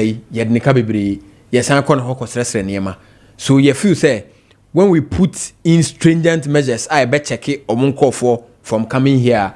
It means say bilateral relationship at that whole and say and about foreign aid and I say aid I from one year the no Emma. That is the problem. And open air the only problem. Nana that aside be any hope you be any hope you la sula lana ye no and went here. And you see that another problem that we have as a country, no. It is not that Ghana is poor. Ghana has never been poor. Because Nana so person who say Ghana enye poor, Mr. Oda the uncle baby na ofi no. But more than fa year back Auditor General's report. No what na say no kind no hwade. Sika ye Lucy through corruption enko ano eso so sene sika na ye kwa nkrofo aman so ekọ bobosia na gini bebre and the graphic headline 99 aka jama 1 billion be 100 billion and ye Lucy trash reports about so what I say terrible very very terrible because obi anya office bi mu a ohwe ba bi a loopholes ne den ewo no to me and also to me the inside den asimu bi so what we are saying is na yadi yasem ni ebe we no on the issue of Galamsey the ayeka nyina no say mampani media from what I am seeing and then from what the Lands and Natural Resources Minister Washasi no I can see say Omaye ready some be fight it but however they should have the political will to do it as a second fanu as a trabenkum netwa nifa obi koye bi no ye NDC ni no NDC person a mampani wo bonto ano ka say you fight it so wo fight it there ye party new and ye party new as ye fighting no. Nemum say we a politician so now san kwahye foreigners titru ni Chinese for na de omoba na ye hu dia will name and shame you. I like the discussion na ye no. I mumi onu ni na no. Involvement. No talk him for no custodian. Kwan ben ni betimi am owo interest in the fight against Galamsey because Sebi only pan buy or man 20,000 Ghana cedi dollars. A man cry says you know young Congo and what is it the patriotism of the youth area and I dear back on say okay assume look mebunu manto an adwuma mo ye no no and na man konia good and na man konia dey wo m kra na alert say galam stuff for na be mo be scatter na obi su within giving tip off yes in the enhwe senior e betuma streamlining ade no a e be responsible mining alternative way ne dey and because sabi kwabna call one way back or 5,000 CDs. Also, alternative about double so many 2,000 ground. One day I walk when you're 5,000. Why say alternative? Yes, the Cabra Rezi should be a better power. I am for the na meaning the situation be but I am for be so they are bigger than the situation. So sometimes they have to influence them underground and that kind of stuff. So honorable is the National House of Chiefs. I think Oshe or more Dumo is to codify the traditional, and the government. That's fine. And your mandate. Can we find a way, say the National House of Chiefs, Edward J. Galamsey Tokwan, near say, what he be your mind here? A be our pesos because you can't mind here. I am for bears a be 25, a be 50, and grow bear find a shower, and I your mind. You bet me, I can say, sour mine. Say, you me say, Galamsey Koso on pesos, Krobia, a shawasibia. Now you're investigating you who is a beer huboma. Can we reduce you our the level of a National House of Chiefs? Rank. Ebi our time say mumu kro man we say mum National House of Chief for some time. Yeah. Ayibi kro yam fa won ka ho ye ni Regional House of Chiefs. And I think do that. I think your statement is a fair one. It's a very fair statement. Dan Sembia George Muwa by Muna one mo eso mo koye fight against Galamsey ho forum bi wo Kumasi. And one mo o ma dwen say omo ma na asante he speech so no onkoka na asante duro abe no say me bay na no me bay ba me ho wo say me mekasa omo ankasa be kire me de me nka nam se da bi de empesa me ka meka ansa na maka mo de na mo se me nka no na jina ponom enam se omakohu na na de say regional minister say na minister and de wanka we a but you see na fair and catch them said no person work no obeka ansa na Galamsey no nipa ni nyina no omo good dem anu no over 90% of them enim nipa omo ye den omo ye which is true hwe ukọ ye wo amahene ni bi wo hono ma ukọ omo hono ma omo se ya ha de ye nya Galamsey wo ha enampa anso no ye nya bi wo ho so bana so wan fasa ase na amana ontumi emfa ne pe enkowura wasase so enkoye I mean my typical example. Now no na me hwet social media. And me who say do mahene. Krofo obo na ba so say ne honum de o se no Galamsey nti omo no mo yi nsuo bi. Nsuo ne clean o, nsuo enam form say you very clean. Volta region. There's no part of Volta region. Who the part there for machine course or machine enra for more. Yeah. So what is it? So it means that while some of them are seriously fighting Galamsey, omo se ye dey empower her because omo nim sunsan so no. And a binum so the Oma be on upon my day. Ama omo. Hwe me baby am free ho kwa bi brim. Efa kwa bi brim etiwa east etiwa west. New brim sam patem ho no no. Galamsey nyasam ketwa wo. Ubedru lorry kwa ho. Na se akantin. Ubedru lorry kwa ho. Me say na no ada me ko Kumasi. Udru anyinam a wo ho baby anyinam police station e wo no. Posi for nanim ho na o. Oh yeah, na we na yeah. O manim ho na e no mutu. Kono go kwa ho yetu Galamsey. Yetu ama asori da bi yetu ase ama huhu omo so mutimi wura kwa. Yes. Now it got to a point in time. Me person me bo kro ni din but omanhene bi wo krom hanom. Edru brebi ye describe ni krom hanom as the headquarters of Galamsey.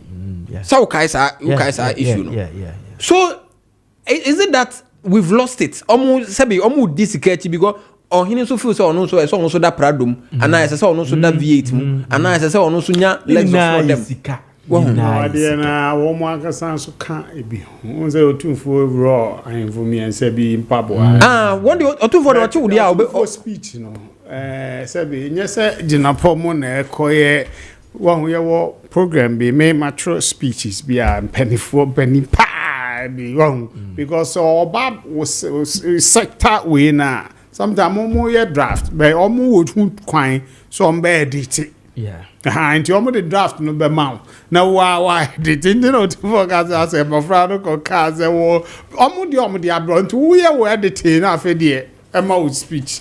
So when you are base because sabi enye wu nya expert in the area anti area for no be mouth the draft we no one can but na natural na mpesa mo ka kire ndi onka so ndi obeka cancer okay it's a 9:09. Now, my Kamfu Chocho Industry Company Limited for a product and for a mount. Now, Chocho for some control say, and they Timmy pa no more day, product be about Montesua, Utibutoli Nebia, Ubetibi Eddie pa. Was say, what the Chocho soap about Chocho cream, a Chocho antibacterial soap, Chocho white tea, and a Chocho tea.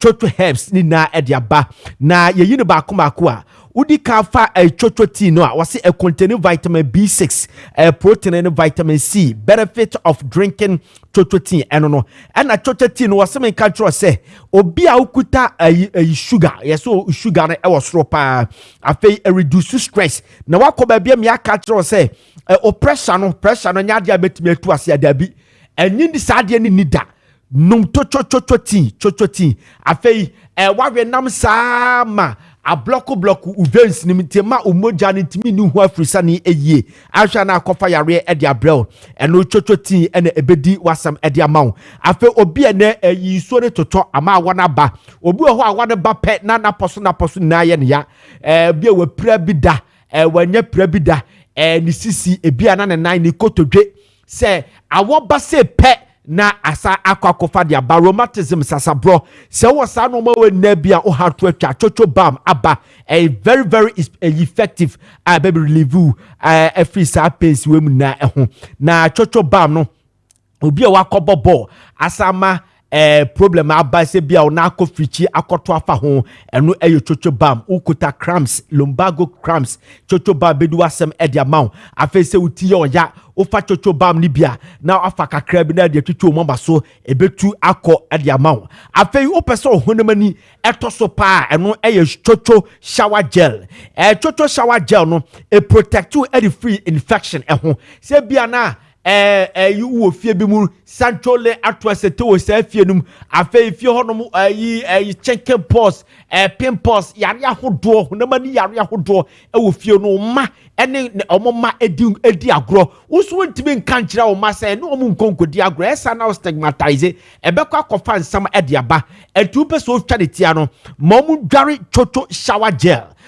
udware chocho shower gel no ebe protect you the free sa skin infection ni na eho na afeso ebetimi aboa ma se awia ene pese ehyewa anase cell color na ajojo no e de amount aloe vera ene e de aye na moisturize o skin no eye pa chocho skin toner body cream susu aba ene mu amoye TV presenters na radio presenters mu amosusu mu ye presentation o outside ni ade no se o color no eye tuntumu a ebe tuntu na ha se o color no ye kokwa ebe ma kokwa ebetimi a bright ye pa no eye chocho skin toner etihwe bi akira kwan na eno so boa ma wrinkles obi a wanim ebi kura na wunyini wo face no look older for your age there be nuka se basa chocho skin toner body cream no ebe ye wrinkles wo anim ni na ade afi honum am anim na aye smooth afi chocho shampoo conditioner hair food baser mo dandruff anase hoa aye mutimu ema no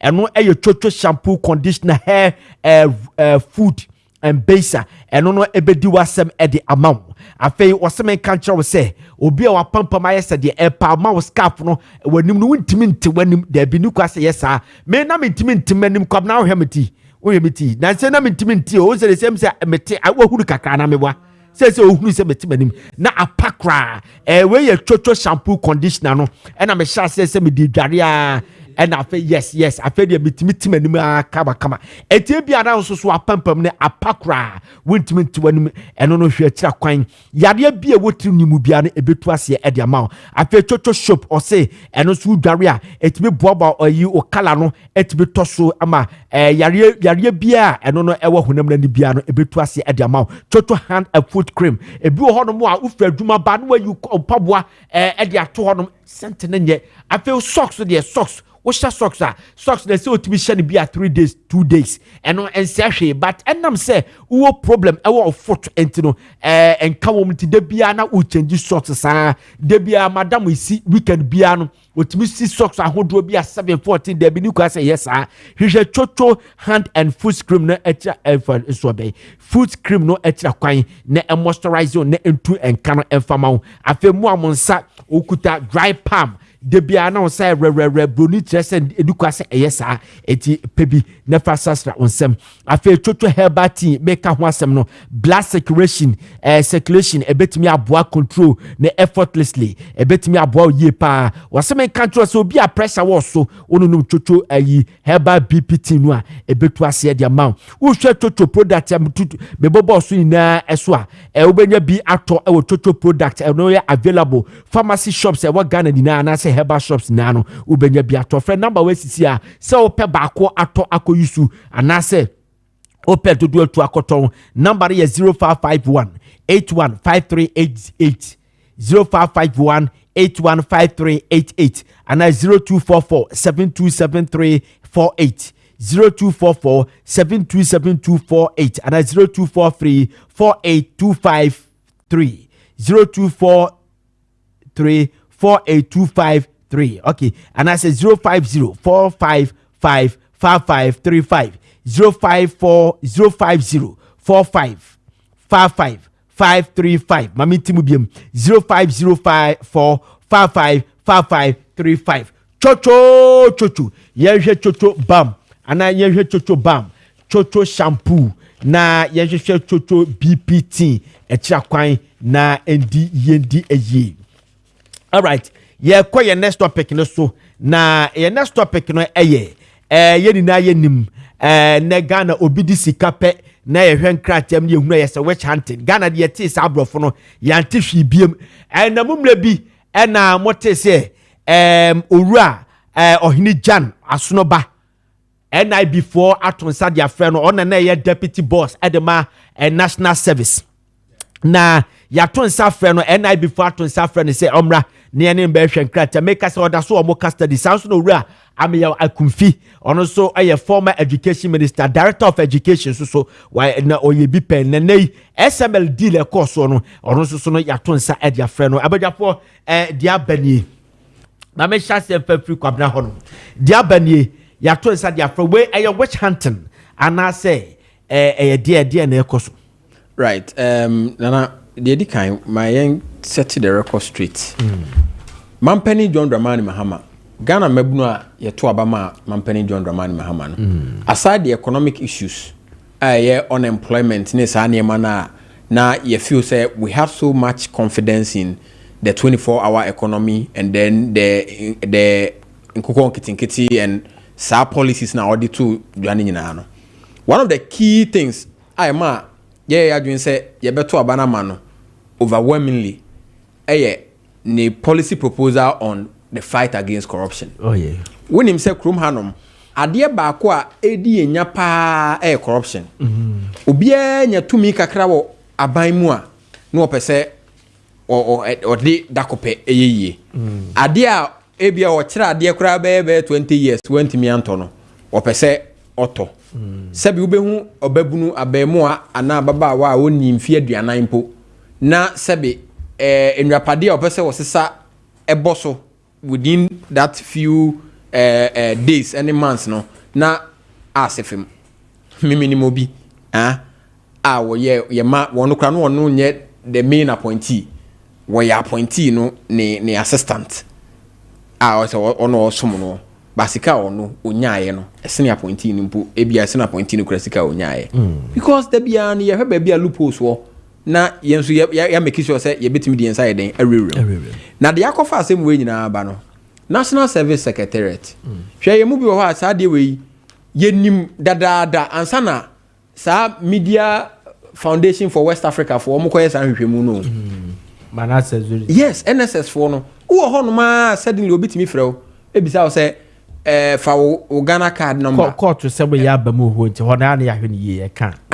but me tell me experience say wo ho no ma obitimi frɛ wo say fa wo Ghana card number mano na obeso de wo to ye friend say NSS so na bosome so a ubenya scan no ama ni scan fa enkofo bebre wo say experience na wo bi ahoma no tuma na enkofo bebre be frɛ ofro say no wa catch you say wo bi wo national service betimi de wakto national pay rules so to say wo ye NSS enti bosome so a no ama the cut. So if you can take that risk, then we are good to go. So some of them, edina wo ho no, enye ni nyina na ye ka de say fictitious. Some of them are people who are existing but omo nya national service. They are not doing national service but omo ho. Enti enye ade na e course no, enye national for no kwa na ye yo. Some regional directors were even part of it. Say a syndicate. Dia me kan Kofodua na me nya call ni free ye. But then you be some number no kwa me hu because network e bro be 3 years a che. So what I say. Enti say ye ti krom na ya submit edin na every year bia no ye inflate din no by nipa be say 40,000. Nana, this is a serious issue. And uhwe enema akoso na sa 40,000 ye list a ye dia ko parliament akoka kire parliament say nipa we num ena omo ba be national service into omo hu sika nie ye behwe nso no na sa nipa na nso no and I report say yet to Moka 40,000 so by 715 cedis. Okay, as of best 2 years ago, so I know 500 and something cedis, maybe almost about 600, and I jump 517. And in any case, even if it is 1 cedi, and on money lose to corruption, this is a serious issue. Yes, very, very serious. Very serious issue. And me problem na here no. I started free gift in Osnoba mo time. Osnoba is a deputy director by 4 years ago. The thing started from 2017. 2017, 2018, 2019. As National Service one there, it has always been a crime scene. National Service Secretariat, it has always been a crime scene. Okay, George, 2014 or 2015. President Mahama caused an investigation on one smart. First a BNI for some investigation. Some directors, regional and district directors, were caught.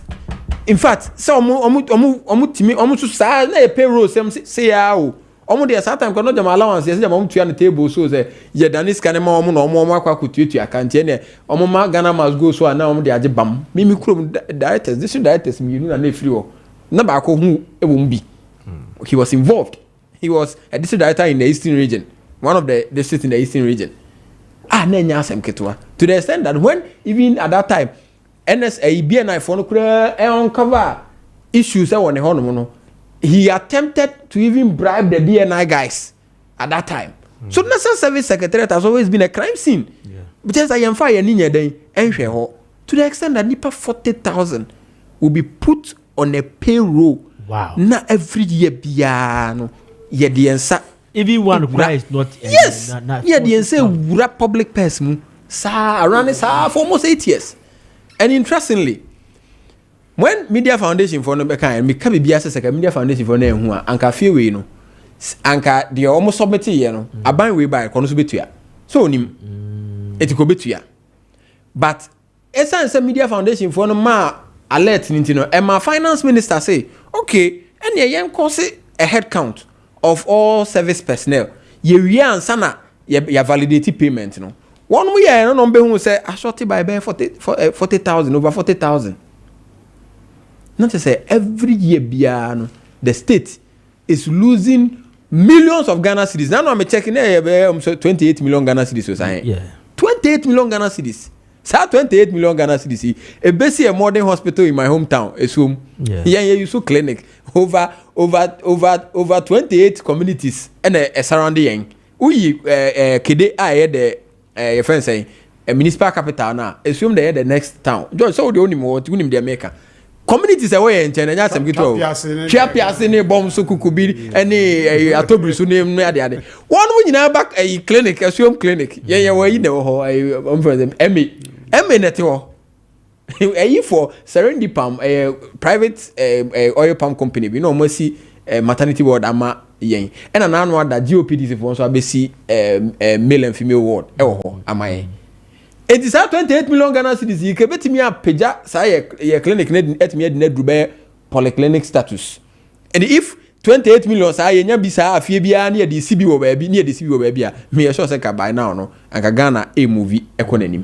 Na say sika we kodi nkrofo botom. Enti wo behwe omo live lavish lifestyle. Sebe watch ya wono sika ye di tua na ka entimi nto no eno no obo. So or billion cedis richer every month. And it's very terrible. As we know, I see a day party some year day a tone change. Yeah, it's true. Because people are milking the state coffers dry. And you see, I'm surprised that people like Obiti said MPP national organizer on the Facebook war making it look like people are almost witch hunting for or no back with Jabronya or a friend say and Abronya issue quite a different issue and can't NSS for issue one day or radio vision wakoke kanen se wakoke ka say mampani mahama fa 500 million Ghana cedis said they are to them near they are oni nyina so e na omo atom sa friend se omra no omeboa om na ofi omo nya hwehwe mu say your mind sika na mampani mahama fa anya sa enti bra na beboa e no no tip nana bi ti Facebook udu na mu so obekwa koja na ho ne wan hwe okokora hwe no ma because NSS no so yaduma wo hobi so only there was later no the period under investigation, you know. It started from 2017. Was on one chair. One who did that compare or cry? So you When there was one particular service here. I know. Okoho 2017. Okay. And by I think 2019 he left there. And so that period is also under investigation. One way on Okroba kono ha no Okroba ama okoja abronya ho ha no ama. You see, as I said that coupe yetimi di obi ejina sania no. Na nipa kro no asotwe ese fata no ye de ma no. Eba sa wo ye obabunu ana wo ye Ghana ni ye de Ghana adwuma hye wonsa se kona koso mo man na umfa wonsa nkogura public person nim. Se me no ka say George, public person like I said, Ayira. Because if said National Service Secretary at 28 million Ghana cedis per year, it's me free and sa echo as on my personal. Oh, enti Arabo. Yeah, George, asemna ye kano, mama yina yemwa, ni make sure say, which is now most on war honomono. So, which is ampadia and ye hunt your nomo. Thank you very much, Mr. Kwabna Eboa. Arabo, ya shadio. This issue, a shas yache 2014, ye who be early 2017, another down Kwakufuado by a didimua up to now. Mama share digitalization.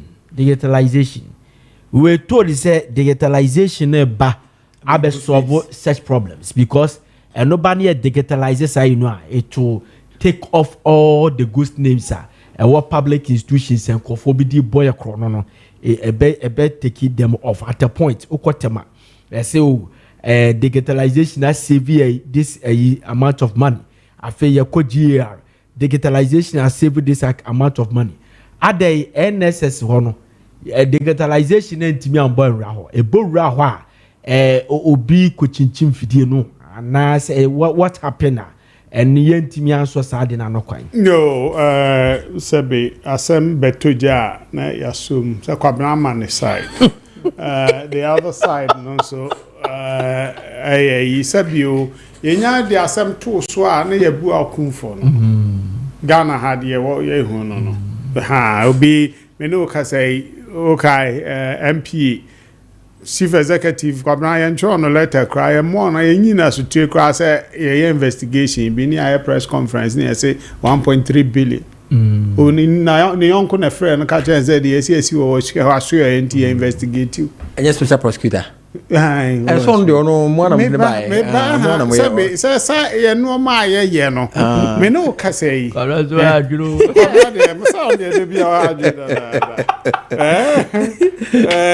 Ghana we be a friend of Ghana interbank payment system gifts the Ghana interbank payment and settlement systems ITAU sabe look Omwa yabubo omudini nyina abekasa. AF3 a Mustafa Yusuf Openianchi and then let me say Gifty Deputy Finance and Administration. What must say Ziga and no more can say a bloating in no man and yes I next I am a Desa President Mahama, His Excellency said, Yam no more Sukoni and Yanshimunum Kusi. That it a no never Boama Bibia Kusi. What city you? One say National Service normally September, October, and five you are November cry and normal call you push to warm. So only the general and only the general one. So normally ideally September and I was warm call. And so mostly be October and I push to warm, we be cry November. Sa group no only the main cohorts. You were 3 other cohorts. 2 year nurse for. Now 1 a year teacher for. So 1 more year supposed to be February, April, oh baby. A teacher for December. Yeah. So it is our cohorts. No, according to almost a press release. Almost say SML for no investigate me see SML for first state for investigations and factor those figures into it. Now dear me eji me dia me say president His Excellency investigation and say tio Ghana interbank way tie adia SML for first state for kind and say Ziega, yeah, but Quacker national service. The list, no, yeah, university, ni tertiary institutions are qualified to do national service. I register in the system, online. Yeah. Oh yeah, then it captures all. And to one year school, no dear, automatically a mandatory so by a national service. So, and it's a dealing in an ecosystem na ye push ya ba us we mu na ba a national service. It be 100,000 and a national service. It is our way no and ye post to warm. But the reality is say answer me ebe mo bia e kwabna kwanche 1 CD. Na ya verification wa ko authentication biometric process na involved. Yeah. And in 100,000 na ye post to ye and you omu nyina na etua wo mu ka. That's the fact. Yeah, internal auditing. Validation. Every month, validation. Yes, so I validation. Yes, how do you pay them? Oh, you cannot. And that GIPC is part of the validating processes. So, and you almost can say, what be anyone who bet me the ghost in normal because any woman you woman can table so. Yeah, in fact, national service ni bi any who aye yiska man no more cards say this cannot to so ma wo through this GIPS system. So, and answer the better so no there's a validation process every month be a office ko validation. That's the truth. Enti sabi enti we mu koye investigation in no man no they were not privy to this 3 other cores. That's according to them. Next for 2 batches no anyway no figures no can't wait for no and no say ghost names no Kessben enti we no more shuko. Me no ka say open ni video puni ana meboa won kokko the ADS yeah maybe declare null prosequa man no kwata ni baby say kra me sure so kwakọ ebo chairman o baby kra so be ye ha na de nya de akọ adu to so ana chese ya draw conclusion for first state candidate me for first state me no mo nya adwen o SML issues no Kessben because me matna meetings mu aye hu say ways of checking leakages. Kelny GVG, the telcos. In fact, say the telcos were under declaring about 300 million CDs a month. Yeah. SIM fraud, SIM box fraud issues. No man. Obi out me froze. Ebi I'll be froze fear bruchi. And so na Ghana number na issue. Yeah. So what experiences are there? Those are the SIM box fraud issues. Man. And those things were and the girl ni buy no real time monitoring. Say the kind of super for yes, super info solution in no man. And this I no me na was here hwehwem ni nyabotre ni hu say so. Ampa 88,000 say me hu figure build say 28 million cry. But hu baby a 2.2 billion na wo mo ka say leaking in no man. Say 28 no. 28 no come the bot 12 there na say. Per month na wo kan. And only way no nti yes ka ketwa na ye ka ho asem. But how say the property me aye when Mukanda when he about 88,000 40 no crack was being a but no yes and yeah as some kitwan yeka and the BSC or may you pay minimum for a victims sa alaji be no time and money pay one of your strong guys non director of national service omu yi alaji no be acting is it Pesa white. You get it. And the woman never ma streamline ABS pay. Say no mesre. Say na we musu do omo di aba. Omo say omo nya bibia. The cohorts no na as for first state for 90 factor into it. Mumie no mo suko. His Excellency is here him. Yenko in fact we can oral for major ejumai ho. Omo here CID ni other state institutions omo him ni ehu yemfa ye and 2 years sabi nipa din a wabre nya no yentimi say no trasa ye hwehwem na ye hu because almost release om dia ba almost with the GIPS system ni no man there's no way sabi ye betua wo bi ka yes ye the 100,000 ye post to om but e be a 30 grand call om accept post e bi ko broche e bi ko yo no any private or national service no kra won ye so enti then ye betua no though 100,000 about, but Busumi so a gives system no nipa he and the HIA Womuka. No, validated national service personnel. Baby, I had you know, I know so I'm say investigation, no better say send your kwabna kan no. Me do what you cry, say beat me freebie. Some time ago, time I started teaching in Normano. Now, BBC, Controller and Accountant General Department. What it was here? Now, that month, the end of the month, no, was salary be 2 CDs. Now, you cheer by 9 CDs. No, be a buyer for coffee in crying, a bassy. No, I'm very well. Say, you're saying a 2 account, Munty, for half, never half my. And Kofi didi who see at nine. I didn't blow ya no. And young Kofi get one near Chiwom. A see a Wogana. And it mean can say the Kobnaka say to me through be say for cat brand anyway. And we take it that risk. Make I say the Okana and Crebe Kaiser I'm Ghana Broadcasting Corporation. Yes. Major Juma for about 5 years. I feel it's a back pay. I put my baby 3 times. And be say 4. Papa 4. Now me just comfortable. So that time I'm Cebu or merchant bank, former merchant bank UMB then. And I'm here checks.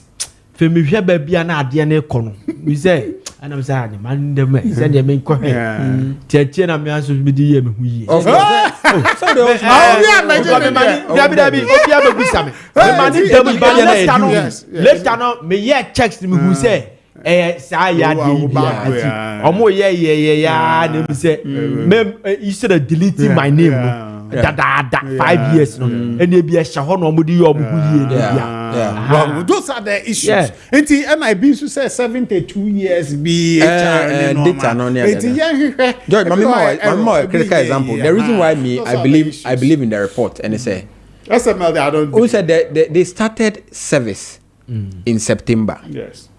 Me, my mates at the law school, I mean, we LLB this year. They are doing national service, so some of them are my friends. Yeah, but why are you not doing national? Why you be that? Oh no, I did national service in 2013. And only more back. I catch them say a day before the election they were paid NSS 1 month. That's in December. Meanwhile, they started in September. Yeah. And I bet you 1 month a day in December, a day before the election. A day before the election. A day before the election. Wow, that's the 6th December. 6th December, and I bet you NSS. So say how much you then that's a revealing 1 month there. Wow. So me catch and say because of election in India, mun femfa kana mun ko tuntia and I'm come the campaign. Now nim date I see amasem no no kre no. After 1 month now matuano. A new government comes to do verification in first week of February. Then in first week of February, that figure no anase number na omutua omuka in 2024 no has reduced by 40,000. Wow. No, it's too technical. I mean, just go back. Yeah, I'm trying to say in 2024 December before the election. September. Yes. NSS etuya nipa 140,000 eka. 1 month allowance. Where assumption? Which is validated. Where I'm quoting from validated, and I'm quoting from NSS for omo budget estimates. Omo dia call first Ministry of Finance. Yeah. So Obama budget performance for the previous. Omo de call which is 2024. It's not 2025. Good. See, I feel na to ye first say ne budget. Until so only 140,000 NSS personnel and omutua omoka last year December. Now so fast forward in 2025 2 months later NSS courses head count and then an audit of a nipa na ewo air service ni nyina so that they will be able to pay them. And I reduce by 40,000. No, I factor all the cohorts into it. No, I reduce all the cohorts. As of now, listen. I'm talking about payment and then validation and payment. Yes. And they have paid 140,000 people. Yes. So if you pay 140,000 people, it is expected that the next month and then the month after that month, as I say, 140,000. No. Why no? No. A bit my basse or my December or my year, my dear. I have one area. That 40,000 for no. As of now, the cohorts in. As of now, Teacher for no. Next for no. This is the honorable is you don't have the same figure. We can constant. honorable we can only say this per do I have to say academic year? The 7th year under review. Yeah, the 7 year under review. You see, as of now, as of December, no, wait. Some join and some leave. George, wait. Well, as of now, yes. me person me answer George question. The cohort are 7 o'clock. Me person me answer no. As of now, yes. NSS is now even asking for list of the next batch of teacher trainees. I'll be posting.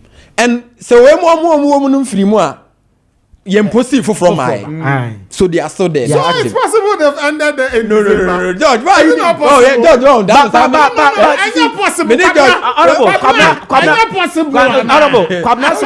It is possible. Yes, a very dangerous. Yes, necessary. So a binary anya head count and February. Uncle Bet every time there's head count. Every time there's head count. George, one of the models I'm introduced to why I'm sorry not that no. You in corruption defense. See and defend the corruption. I didn't swear any you. You in corruption defense. George, they you see I don't know. Oh, but George, they make an say. Oh no, it's legit. Yes. But so there's that possibility. Yes, they make an say.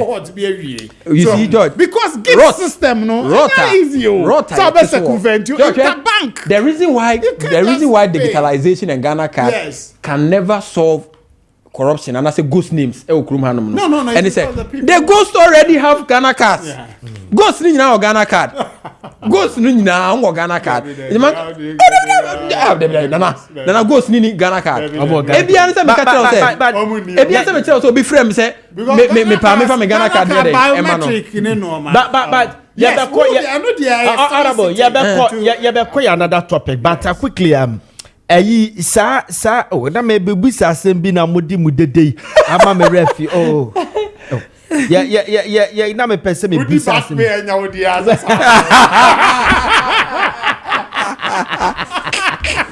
ayi na pese me bi sa say de bia ya share wedding no ya wedding no arrest invitation Professor Mia Kofi inviting and as ya arrest no. Well, I mean, the lawyer so say we invited. Yes, according to the lawyer, no, he was invited. But Osloba is being arrested because I'm found the system Friday and Ajokra. It's other Friday and Ajokra. So I know dear, what is it? Sebi may available. We hear me. Georgia, you see here or Hanum. What's the big deal about that? Maybe we see. I invite you now.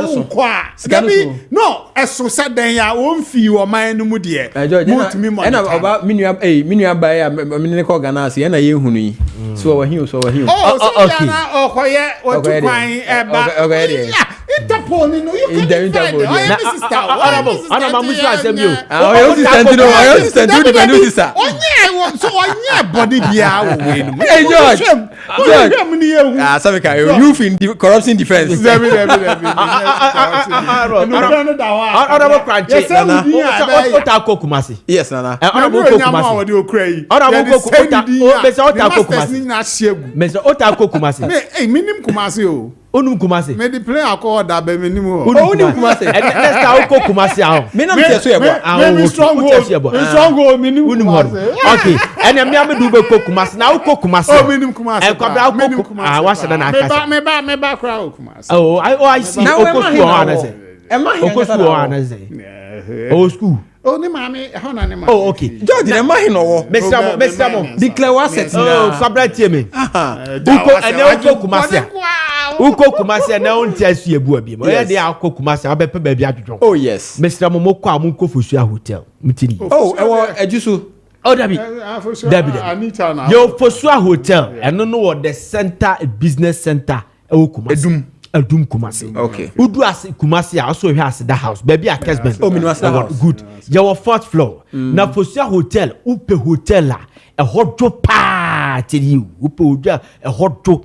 emu hwam chese bibia wo hotel bia no omo obi Fosia Hotel Kofosua Hotel Ewadum na George obi ko Mr. Fosia Hotel Debbie Fosia Hotel eye hotel your executive suite mini suite club room standard double room standard single rooms and your facilities so your state of art facilities your air conditioned rooms 24-hour security service restaurant continental and local dishes you will be and a laundry so and hotels na no more laundry and your hotels na no more laundry you will be and your conference hall near your 4th floor as that house Adum enti uko Kumasia na Kofosua Hotel na Fosua Hotel no so wo 4th floor hall mo a na fresh air open fresh air ubie pe we say from an a room uhu about quarter and I say 1/8 of Kumasi enya sam kotwa ayi di ka say view na fe na Jamaica ni be ka say blood clad view ras clad view yes eti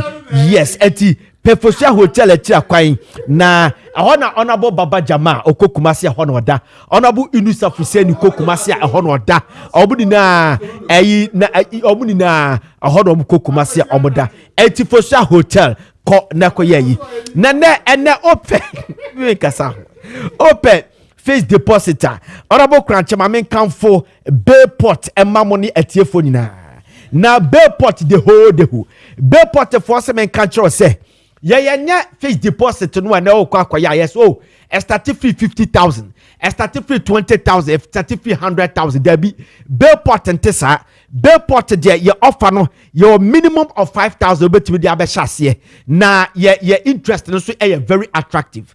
Now, no, omu interest no, top one be there be Bayport still main country was say. So we have fixed deposit, na say interest ne bar. And fan koto phone and your interest ya do koto TV DSC them and your interest a kaya botwani doso po betimi dia trewa dumam interest a betimi e dia establish a business na foforo e dia ka ho eti Bayport hwehwe kwan the fixed deposit there about the whole West Africa and your Bayport ubo Bayport dia no about fixed deposit ubo fixed depositor no about Bayport the whole na first brand do ni etua wo car ya no mo a ye etua wo car obekọ na ye betua wo car yezo na botre na ye computer na ye star ada computer no enye star so yes o ye boss ni ho wo committee bi na usika no because of send ye CCTV ni titi e boss wo ho ada ye boss so so ne e computer ne nye bibia no yezo network no ajame etinya botre se kakra betra no ani ha obeda fe na de bufuo no asore ko no maka cho so nyame ya adom china bra na network ada be network ho boss so ho computer ne nya hwe no ma seda no wako na de dabi honte sa eti Bayport de play Ade ebinim se da kun toko network ni ba ko fie o chano aba Bayport ntisa Bayport de ho etu wase bra na fa sika beto na fa number we sisi a 0245 153283 0245 153283 and 026 300 7922 026 300 7922 026 300 792. Okay, so Bayport the whole. Okay, now ya bebe ya next topic no. And sana me the others na atuja but before that no ma mini messages de kakra bi fru honum na yentoa so we was good evening good morning, please come and see how the illegal mining are doing to River Ofin.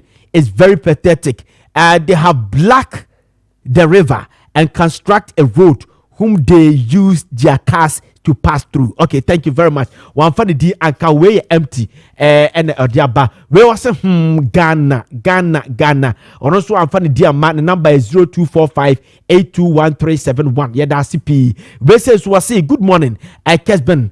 Please let President JDM know that Ghanaians did not vote for him to throw dust into people's eyes. 25% now reduced to only 10%. It's not fair at all. JDM come and meet money and not like Dompe at his time. He said to Ghanaians, brother Awutu Bodjase, brother, or the Awutu Bodjase and the Diaba. Okay, we will say His Excellency Nana Addo Dankwa Akufo-Addo, Edwuma Ayuko, because of your good governance, Ghanaians remember you every day. Special greetings to Honorable Charles Otin, aka OT, incoming Greater Accra Regional Assistant Secretary, hopeful, and Honorable Charles Otin, aka OT, incoming Greater Accra Assistant Secretary, and Hajia Safia Mohammed, incoming NPP Woman Organizer, hopeful, by Co-Mensa Pilatu and Ediaba. Messages Naba Yepa. Ray Efri Masawood inside Kumasi Bantama was it should JDM should focus on resetting the economy and stop the blame game tactics. Since when did President Mahama realize that Ghana's economy is a crime scene? You better stop complaining and redeem Ghana as you promised. Ghanaians have regretted voting against the NPP resetting Ghana agenda. Indeed, the battle will still remain the Lord's. Regards to Honorable Chairman Ordenoho Akwaku Apia. We all say hi. One can be ababa waka hi no ho fe yi pa ne picture na eda ho. Alhaji Hamza Pig Farm and Diabawsi. Good morning, my brother. To the best of my knowledge, in increment of worker salaries is only based on productivity and information. But as we speak now, the inflation figures as at December 2024 is still the same in this year. Nothing has changed. When we come to productivity, our production is still as low as last year. So in my humble opinion, President Mahama should be commended for the 10% increase in worker salaries that to be condemned. Okay, I mean, we abroche no diaba no screenshot wa me video no screenshot and what they documents bi aka ho me the mama producer ne aye ho adwuma yenti more voice note no for now Kese politics inti mo bi nka no kore. Oh, menene ya adwene say inflation ba bi agina ne gina say ade a atubu mu a say inflation na agina is indexed on against inflation in normal dia. Na sanka was so increasing by 25% in the last second. But say inflation see entutu normal entutu mu agina ba bi agina. En negotiation a factors are no man into it. And I'm say inflation na baby na about 10%. And that's inflation. You did 10% because no logic no me fa me nkoye we bi no logic na say modi man mu sika nyina na oko increase na den no fit so on your productivity on here e bia na say national service matam de ho de ho yi me crime scene ne say maka say me ne ya adwene. Yes, because basis it na me basis no eti mo obi ni obi nya adwene no mama data mo obi ni obi nya adwene ana let's speak with so my draw my nene ya adwene why. Hi, good morning Ziega. Good morning Ziega. I'm a highness from Chopoli. Our president, the only hope for Ghana, His Excellency John Dramani Mahama, is the visionary leader who sees beyond the horizons of politics. Why should we burn those Galamsey excavators? And why the pit they have dug are still there uncovered? Why they need more machinery for constructing our roads? The right way of dealing with these galamseyers is to make them cover the pit and seize the excavators for national use. Okay. You will say hi, Kessben. I'm Skelly from Burma Camp. In fact, today your two guests are superb. All taking for against their party. I mean, no, medical or see if all the rest can do so, Ghana will be more comfortable country to live in. Thank you very much. We if it's Skelly or if you Burma Camp and the Diaba, just and my idea because my national issues. Okay, Samuel Boache as a man in the Diaba was say my own no. Oh, I see. Me twem won ho ansan makomi kurum. Oh, I see that. Okay, we will say President Mahama and the NDC are taking Ghanaians for granted, which is unsurprising. During their campaign, they claim to have a solution to illegal mining, yet their women organizer urged supporters to help them regain power. promising that they will be allowed to engage in galamsey. Currently, their supporters are allegedly involved in this activity. Their previous government had implemented a 25% salary increase, but Mahama decreased it to 10%. What does the future hold for country? The future is uncertain. Good morning to Honorable Protozua. Okay. Good morning, great men. My father is an NDC member, and anytime NDC comes to power, he will make sure his siblings' names will be on payroll. So both parties are same. None of them are innocent. Nana J, Nana K, and Adiaba, or expose on one kasane papa.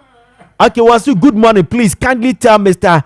George, you see that he should forget about the validation he's talking about. I completed NSS 2023, and in 2024, some officers were asking people who have completed their service a year or two ago to come and do again with a lower percentage. I was not paid for 2 months, was told to go to the head office, but I didn't go because it will not yield anything.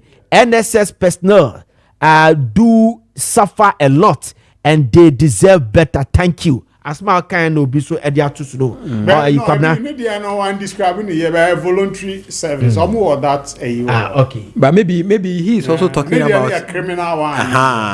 Yeah. I'm free. Oh, I know my friend. Those days, not why ye for no na community callers no when be okay. So thank you very much, gentlemen. Gentlemen, thank you very much. Just 30 seconds each. Now ye call ye brana so ye call. Enti honorable Isimame Shase few hon.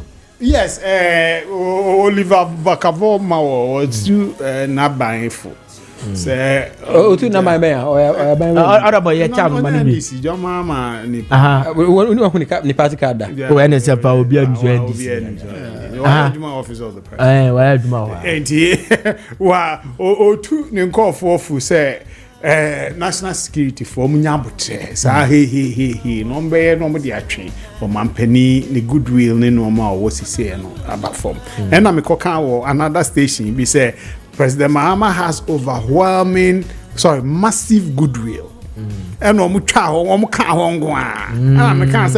conduct of dismissing Sankofu, is chipping away. It's no more jandamil. It's chipping away. Do you have interest in contesting national position? I'm told Obi respect Gumasum less than 2 weeks ago. Yes, you are lazy. You bumi kwa mre pisa na mebusa. Eje ni aya he okasa mu yi. Ahia na ya koke kanu bi na akọ create problem there. If you have an ambition. National organizer. Secretary. Yeah, parliament now. Kabla ye koda time na so. Yo. Of course. It's heaven na okono. Yeah, the consensus betu da. Obru so ntaman woni ye kokko. Enche the consensus Fasha say you muti. Enche kura say me na me financial no me ni aduma. Kabla you got 30 seconds now. And I think say for me feel say obia say you feel say we di bone no. I say the family kwan so. Yes, but unnecessary showmanship necessarily man dey hu here. And sometimes we can do some of these things without necessarily adding the choreography and the drama and all that. You get it. Intimidate them feel say obia sebi. As I say you call after him be and I say fan but yenye no emra kwan so say be ya injili. Na me kono me chia me pani bi. Your friend no engineer Edward Obinkenzo. Okay. Ono na say yabo ni dia okay. O hwe ayi. Oh, don't mind them. Internal yanom. Person mo say papa ni di. At first come say yeah dey kwai. Ono wo VRE. VRE deputy C na ye no way. You know the interesting thing. Almost just yes one NDC ni. Afa mi ye kofa ne party card by or toba Madina Zungu police station A. Hono wo. And I feel you could by my son from so on crown anado na yeno deputy chief executive but won't say VRE no debiano you need to rise through the rank no I could draw I feel we almost say procurement in here maybe omoboa ono onye procurement officer, onye procurement director. He's an engineer. Yeah. Very hardworking engineer. Obin Kenzo. Very smart guy, very intelligent. Baby, as I say, energy issues na kwa kudu no. Sebi onye try and error bia. I say ye pe obi asebi. Unim the rudiments of the job. And Papa no waye adwuma wo hosa for over 25 years or so. Yeah. VR. So I think say as I say omujai sa niema na omo ye ni nyina na yen rally behind him so that obenya ne concentration or dey adwuma de aboa aban because baby aban ni gina sesi ya no ye gina ko no se sebi enkane asem no esan etochema Ghana for bega say na see ye dum so ba because mo aba foforo okay na mo bottle esa Ghana for bega say so dey discuss the MPP for kan you say ye beto na MPP for say Ghana for motuma do Muhammad dum so be san ba okay dum so ye dem de bia engineer Obin Kenzo wafa na konya atena so na de oba be ye adwuma no ama bibia ye okay osis spillage you know otherwise osis spillage you know your time as ba spillage you know one any adwuma he was good right so when you didn't want that Obin Kenzo is a very hard working intelligent man. Yeah. And to me say acting, I was excited. Not a deputy. Yeah. And to me an engineer Ken Arthur. And Kenzo is Kenzo is a very sharp guy. I was very happy. He understands the job. Oh yeah. Or no rising from a form san or the 25 years away. I mean, and me say be move staff from VR opposing na me. I know they say internal I think I commend the president for appointment. It's a solid appointment. The party the minim because I never suspected he was a professional. I mean, everything I'm confident doubt is that's what to be honest. Oh, Nana me ubisa. I didn't show man who be just say or a pro MPP and now he was doing his work. Strong, solid, a brilliant man. Mr. Womo oppose VR or no why carry into over mouth. Engineer send me producer. Send me Richard na. The party card that send them a honor dear Kwabna a politician. A politician. Any other bit me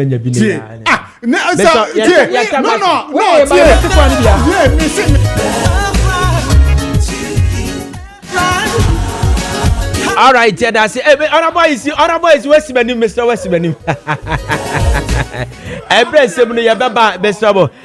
Happy birthday to Miriam. Miriam, happy birthday to you, Miriam. And I like your style and your swag. Such a beautiful woman. Minim baby, yeah. And then your birthday. We wish you happy birthday. And a happy birthday to Augustina Safua Edu. Yes, Augustina Safua Edu from Martin Hall and Odia. I wish you happy birthday. Now on wow for Martin wow for na kabom si wish you happy birthday. And the Kessben me phone na ya wish you happy birthday. Nyama mama kese esna wow for happy birthday to you. And a happy birthday to Abna Inshira Franklina, yeah man. Abna baby I will be a nyakopon ka ho ate.